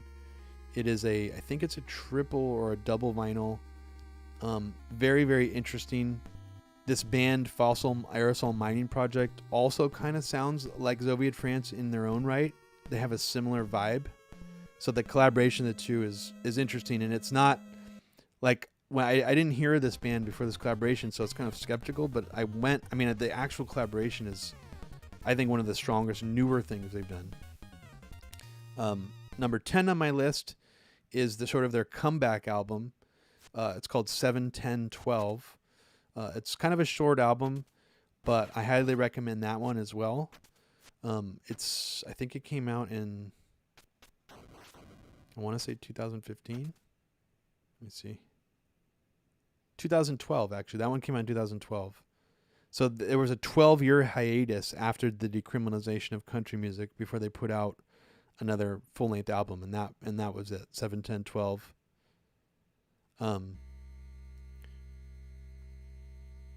And as far as like a sort of a droney ambient album that I think is really, really good, it's one of their stronger ones that has sort of a cohesive ambience throughout the whole thing. It's dark and spooky parts of it, and that's something else I should mention about Zoviet France. It's not like when I say ambient, I mean like happy, tones. I mean, it just has this ambience to it, and Zoviet France is oftentimes sort of like spooky ambient, even if it's not drone. It's got like a loopy sort of spookiness to it. And Assault and Mirage, rather, is a good example of them doing that type of sound, where it has sort of this ambient, washed out, reverbed, sort of loopy quality, but it's not drones necessarily. So those are my top 11 favorite Zoviet France records. Patrick Blair, yeah. After I made my list, I realized I actually left that off my list. Patrick Blair says, "What about popular Soviet songs and youth music?"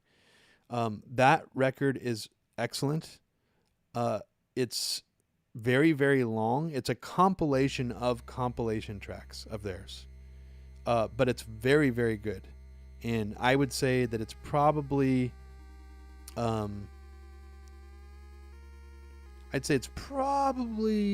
somewhere around 6 or 7.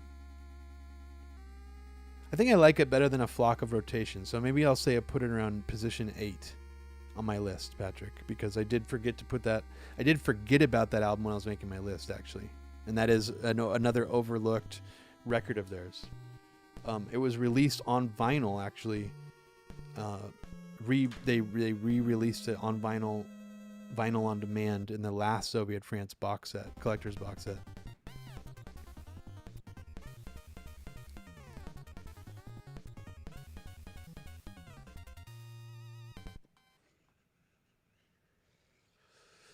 Michael, what was the term originally used to describe by people like Mark Fisher? Because I first started hearing it with groups like Black Moth Super Rainbow or Focus Group or those kind of groups. Once like the Wire magazine started to put it like as a cover feature.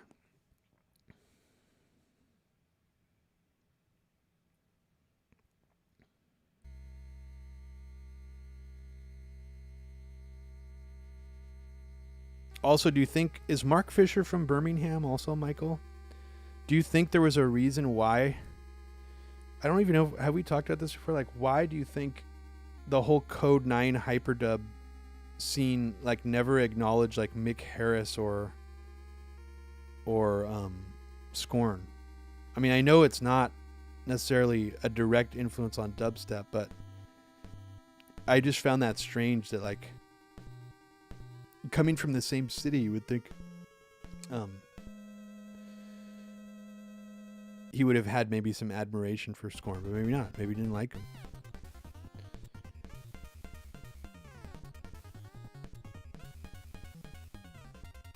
Dorita. I don't know what that is. CCRU bias.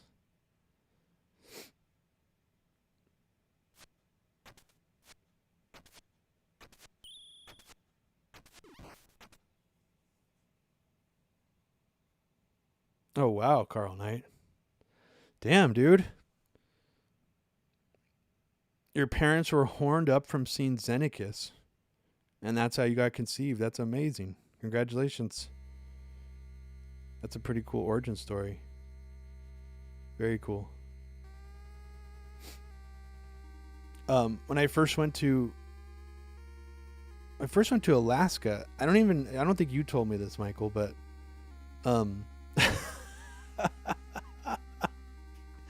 yeah, good point. Mick Harris is an amazing follow on Twitter, by the way. If anyone wants to follow Mick Harris, he's got a great Twitter account.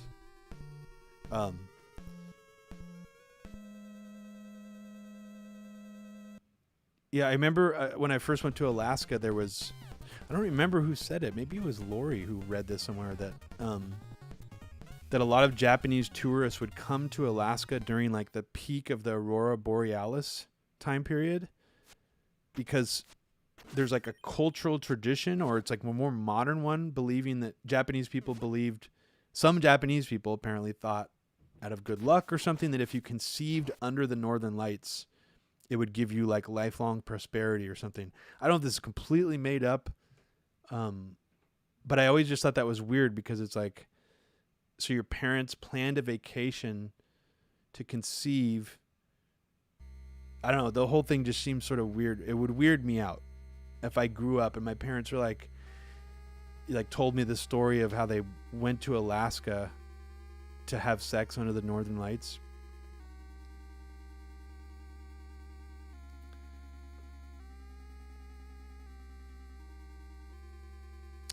So I'm realizing now, and I hope you guys aren't mad at me, but I don't know if I'm going to have time to properly go through Autechre, because I feel like I need to do it justice. And yeah, I don't know if I have enough time today. I hope you guys are okay with that. I'm gonna Zen Intergalactic Ninja, I think, for the remainder.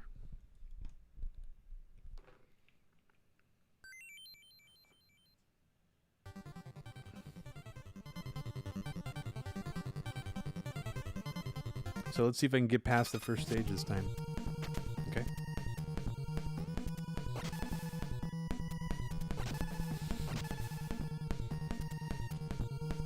All right, here we go.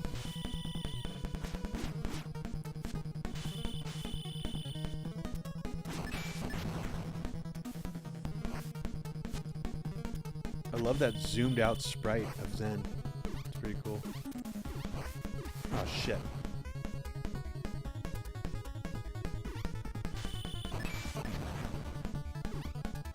Timer is so frustrating. Shit!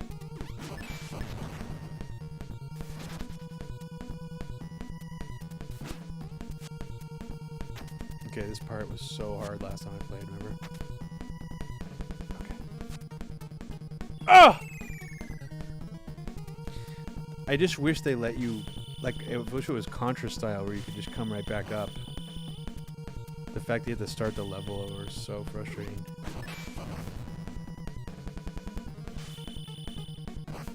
Fuckers.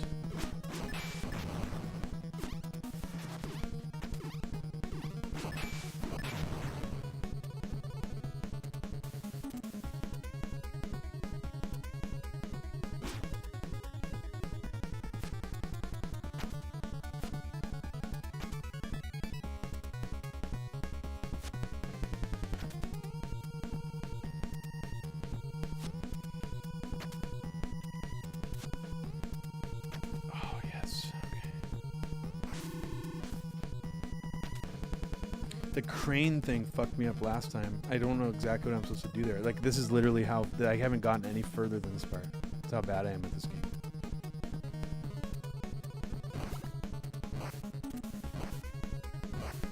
Fucker!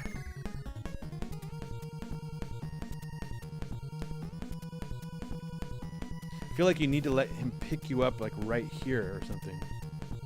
And then... Fuck shit! seriously, I'm just really confused again.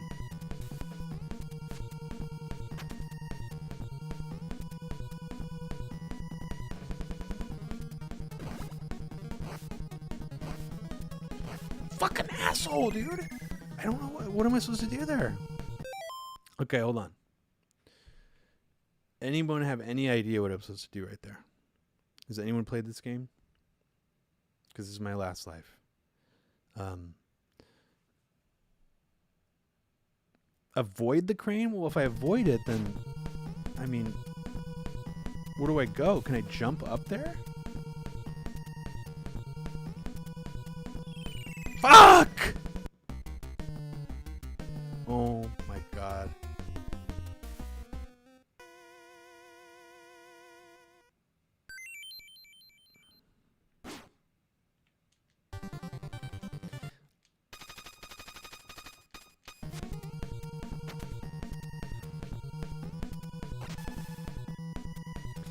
But it's not, it seems like it's too far away to jump. Maybe it's not. To me, it seems like it is. But I'll take a leap of faith and I'll jump. I'm gonna get across those other platforms really fast now.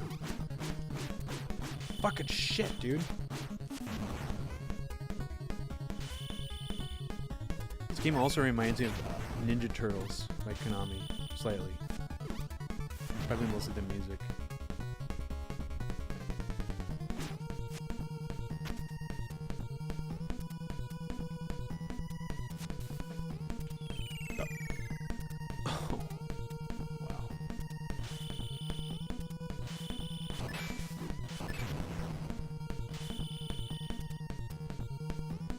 This game is very hard, but I want to keep playing it because it's good. It's like when you can tell a game is actually good, where if it's really, really hard, but you just really, really want to keep playing it and want to figure out what to do.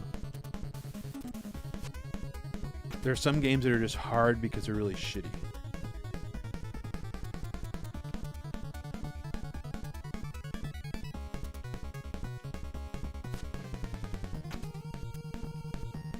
This is not one of those games. It's actually a good game.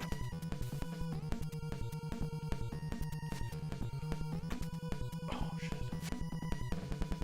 Okay.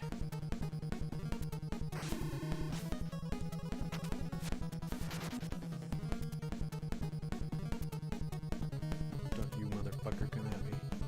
Son of a bitch. Fuck! Okay, you're right. I can. Jesus Christ, dude, this is like one of the hardest Nintendo games I have ever played. I'm not kidding. It's so scary too, this platforming on here. It's like, it's just so anxiety provoking. Fucking shit! Fuck, dude. So you were right about, I gotta get up on there.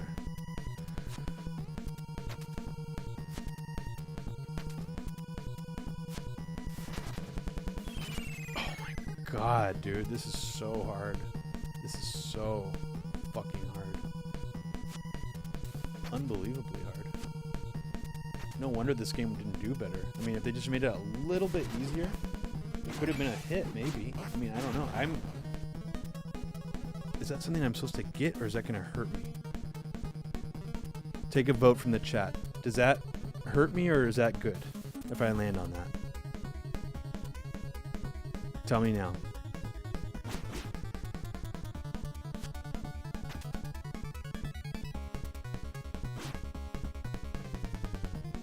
Help me out, guys. My timer's going down. Okay, I'm gonna take a leap of faith here. It looks like a bomb.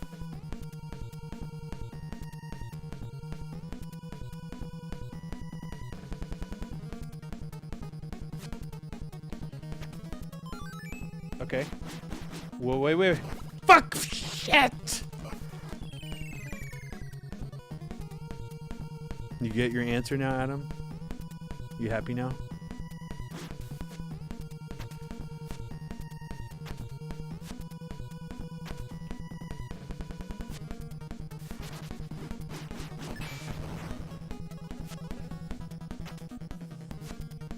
Shit, dude.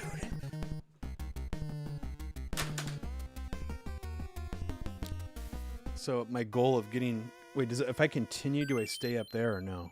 Does it make me restart the whole level? Yeah, it does. Fucking assholes. Wait. Oh, this is like the track screen or something. Oh, wait a second. No, this is me. Wait a second. I didn't beat the level, but I'm on... I don't even know what happened.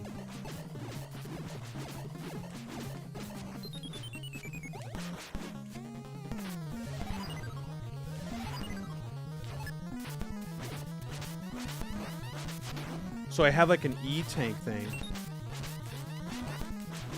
You son of a bitch. Fucking jerk. I don't even know. I don't understand why I'm playing a totally different level. That's interesting. So I guess maybe you can select the level.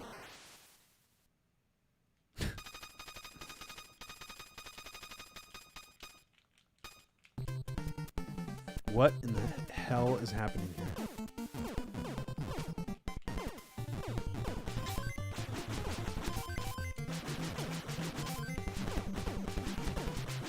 This is so Ninja Turtles. They worked really hard on this game, though. I mean, it must have just been mismarketed. They bought a bad property no one cared about. I mean, no one gave a shit about Zen, but like... I do not know what's going on here. What a weird game.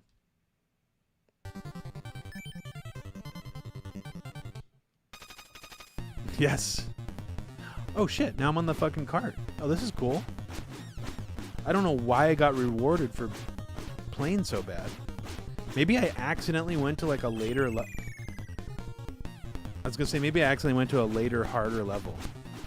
But that doesn't look to be the case. This level looks hard as shit. What do I switch? So I have to switch. Okay. Got the turbo controller going. Let's figure out what to do. Where? That's the switch? I have to hit that thing as I'm going by? Okay, let's try. Okay. Whoa, shit, dude.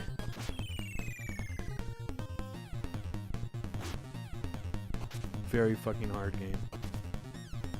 Very hard. Well, I guess you just have to be really, really accurate with the timing. That's great. Jesus. I mean, this is a really good presentation for NES. I mean, I can't think of any other game I played with scrolling this fast and graphics this good and gameplay this solid all at the same time. I mean, this is hard as shit, but this is really impressive NES game development. I want to find more gems like this. I love it. Oh my god, look at the scrolling, dude. What? This is fucking amazing. It's ridiculous. 1993, too. I mean, this is when the Super Nintendo was already out for a while, I think. So, wow. I mean, they must have really worked hard on this to try to create an incentive for people to buy more NES games. Fortunately, they didn't succeed.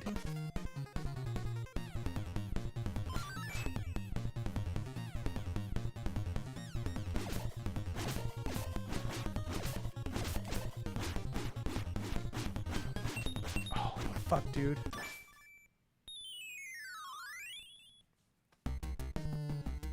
Yes, Mr. Gimmick. That is a good game.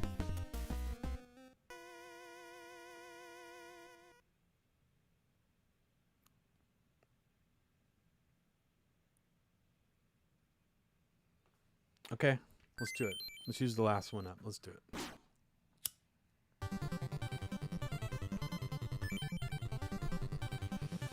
Dude. It's a select screen. I've been fucking moron. I didn't even realize.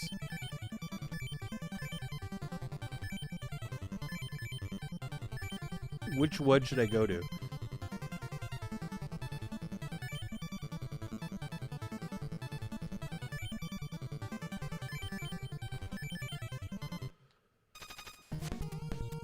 Oh no, I accidentally picked the one I already played. Son of a bitch. This is the hardest stage, obviously. I mean, the hardest stage on the selection screen, clearly.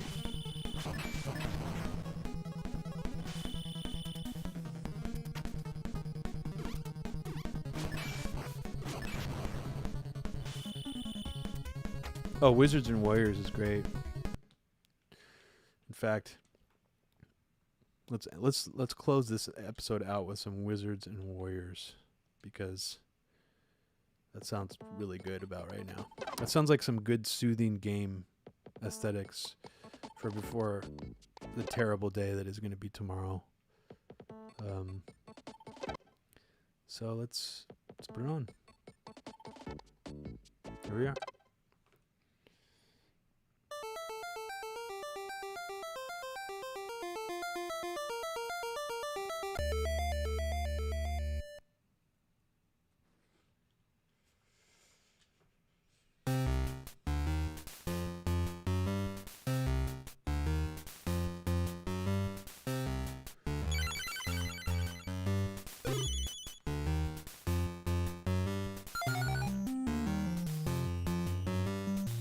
What's cool about this game is it already has a turbo jump. I remember it was probably the first game that I played that had a turbo jump, where you actually can just hold down the jump button. And that's when it almost kind of part of the gameplay of it, in a weird way. Like, they obviously knew it was a cool feature, so that's why they put it in the game. But it really is a cool feature. I forgot, how do you get the treasure chest? You gotta get the key or something?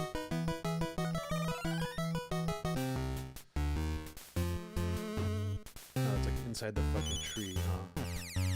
So, yeah. Oh, this game has such good music and shit. Oh my god.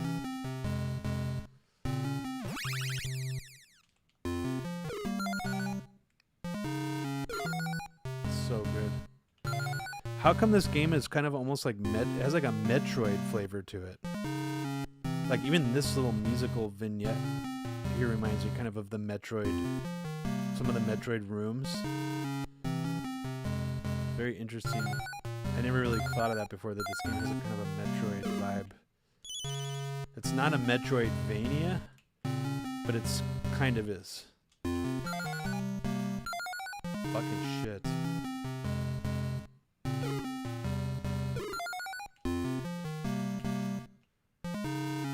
For some reason, I really love... Usually I don't like this in games, or like in anything where they recycle the title screen music, like for another level in the game. But in Wizards and Warriors, they do it, and it's amazing.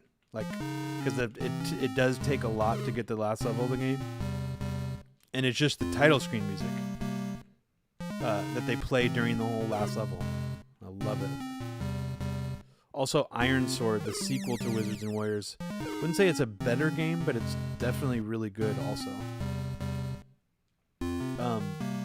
I actually had a harder time when I was a kid. Jesus. I had a harder time when I was a kid with Wizards and Warriors than I did with Iron Sword. And I don't know if I don't remember if it's because I used the Game Genie on Iron Sword or what, but I don't know. I can't. I'm just too shitty at games. That's the problem. Whew. Okay. Let me play. I'm just gonna load one more mystery game up on Nintendo. And or if you guys see anything, let me turn on this goddamn awful music.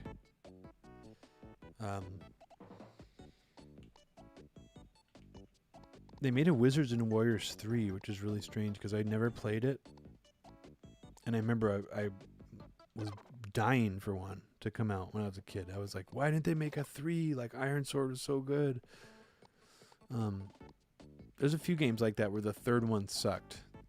Like Contra Force sucks. It's not a real Contra game. It's a reskinned game that they decided to call Contra Force.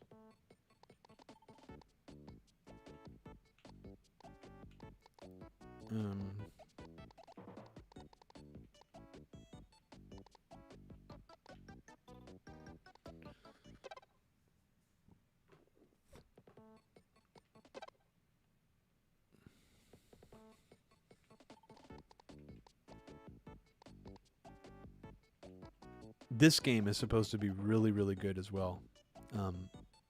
I've heard really good things about it. It's also a later period Konami game. Let's check it out. It's kind of in the Zen Intergalactic Ninja zone. Same time period, 92.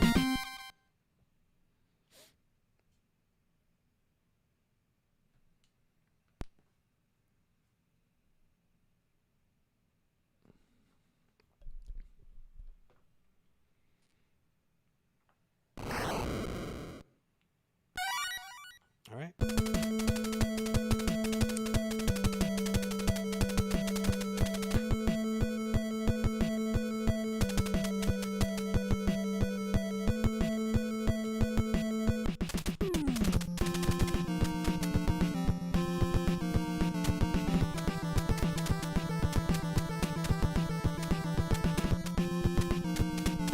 What's interesting about this is sort of a, you could say Bucky O'Hare is kind of a Teenage Mutant Ninja Turtles sort of ripoff in a weird way, but at the same time, Nintendo definitely, I think, took inspiration from this for Star Fox. I'm trying to think of other like anthropomorphic sort of anime, animal, space, sci-fi things. Maybe there are other things that I'm not thinking of.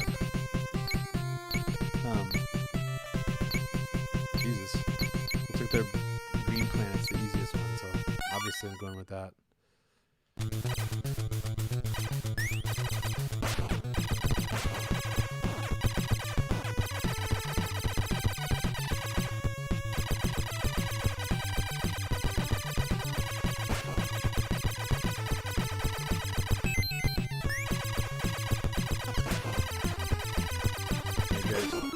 Not one hit kills. It's kind of, I guess, Contra-like, but gameplay, the gravity's a little weird.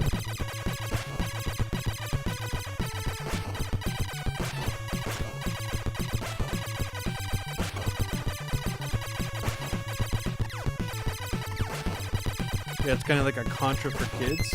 I mean, it's, the fact that it's not one hit kills, I guess, makes it... Fuck! I keep getting tripped up by that.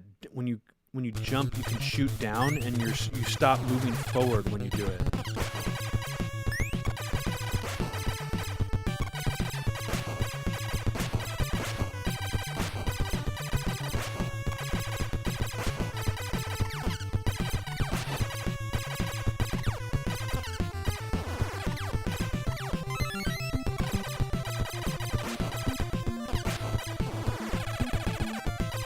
I don't really understand what that does. Oh, you can like kill things that way too. Shit, what the fuck do I do there? What do I fucking do? Dude. Fuck. Jesus.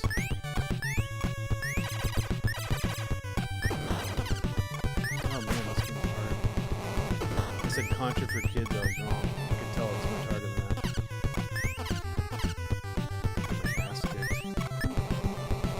Fucking A, dude. This game's really nice, though. I mean, Konami. I'm gonna have to check out like every later period game they made because it's great. Very high quality game design. Great aesthetics too. Fuck.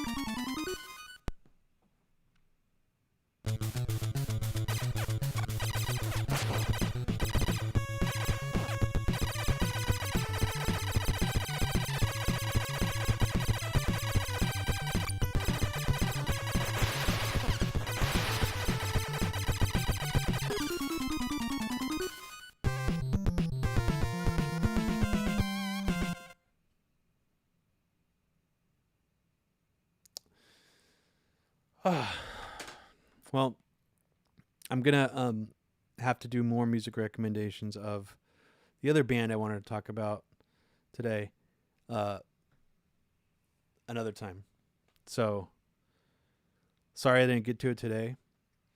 But if you're interested in Zoviet France beyond just their records and albums, someone brought up earlier that Zoviet France does I want to say weekly podcast, although I don't know if it always comes out weekly, but It's a pretty frequent podcast. They've done many, many episodes of it over the years. It's called A Duck in a Tree, and it's also just a really good introduction to ambient music, experimental music, minimalist music, and like drone music.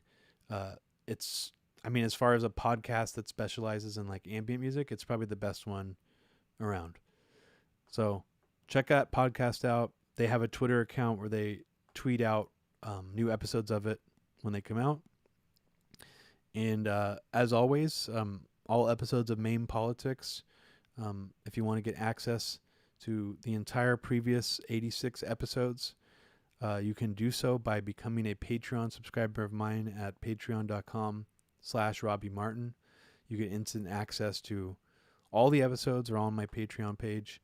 Not all of these will be unlocked for the public, but everyone can watch every stream, obviously for free, as they air.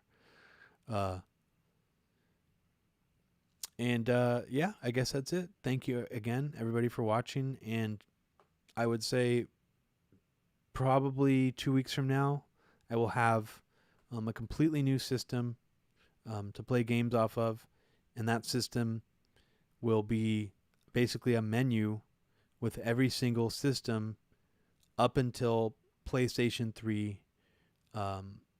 Including PlayStation 3 that's ever come out. So you'll have the opportunity to request any game from any system, regardless of where it comes from. So if you want me to play just a bizarre game, a really obscure game,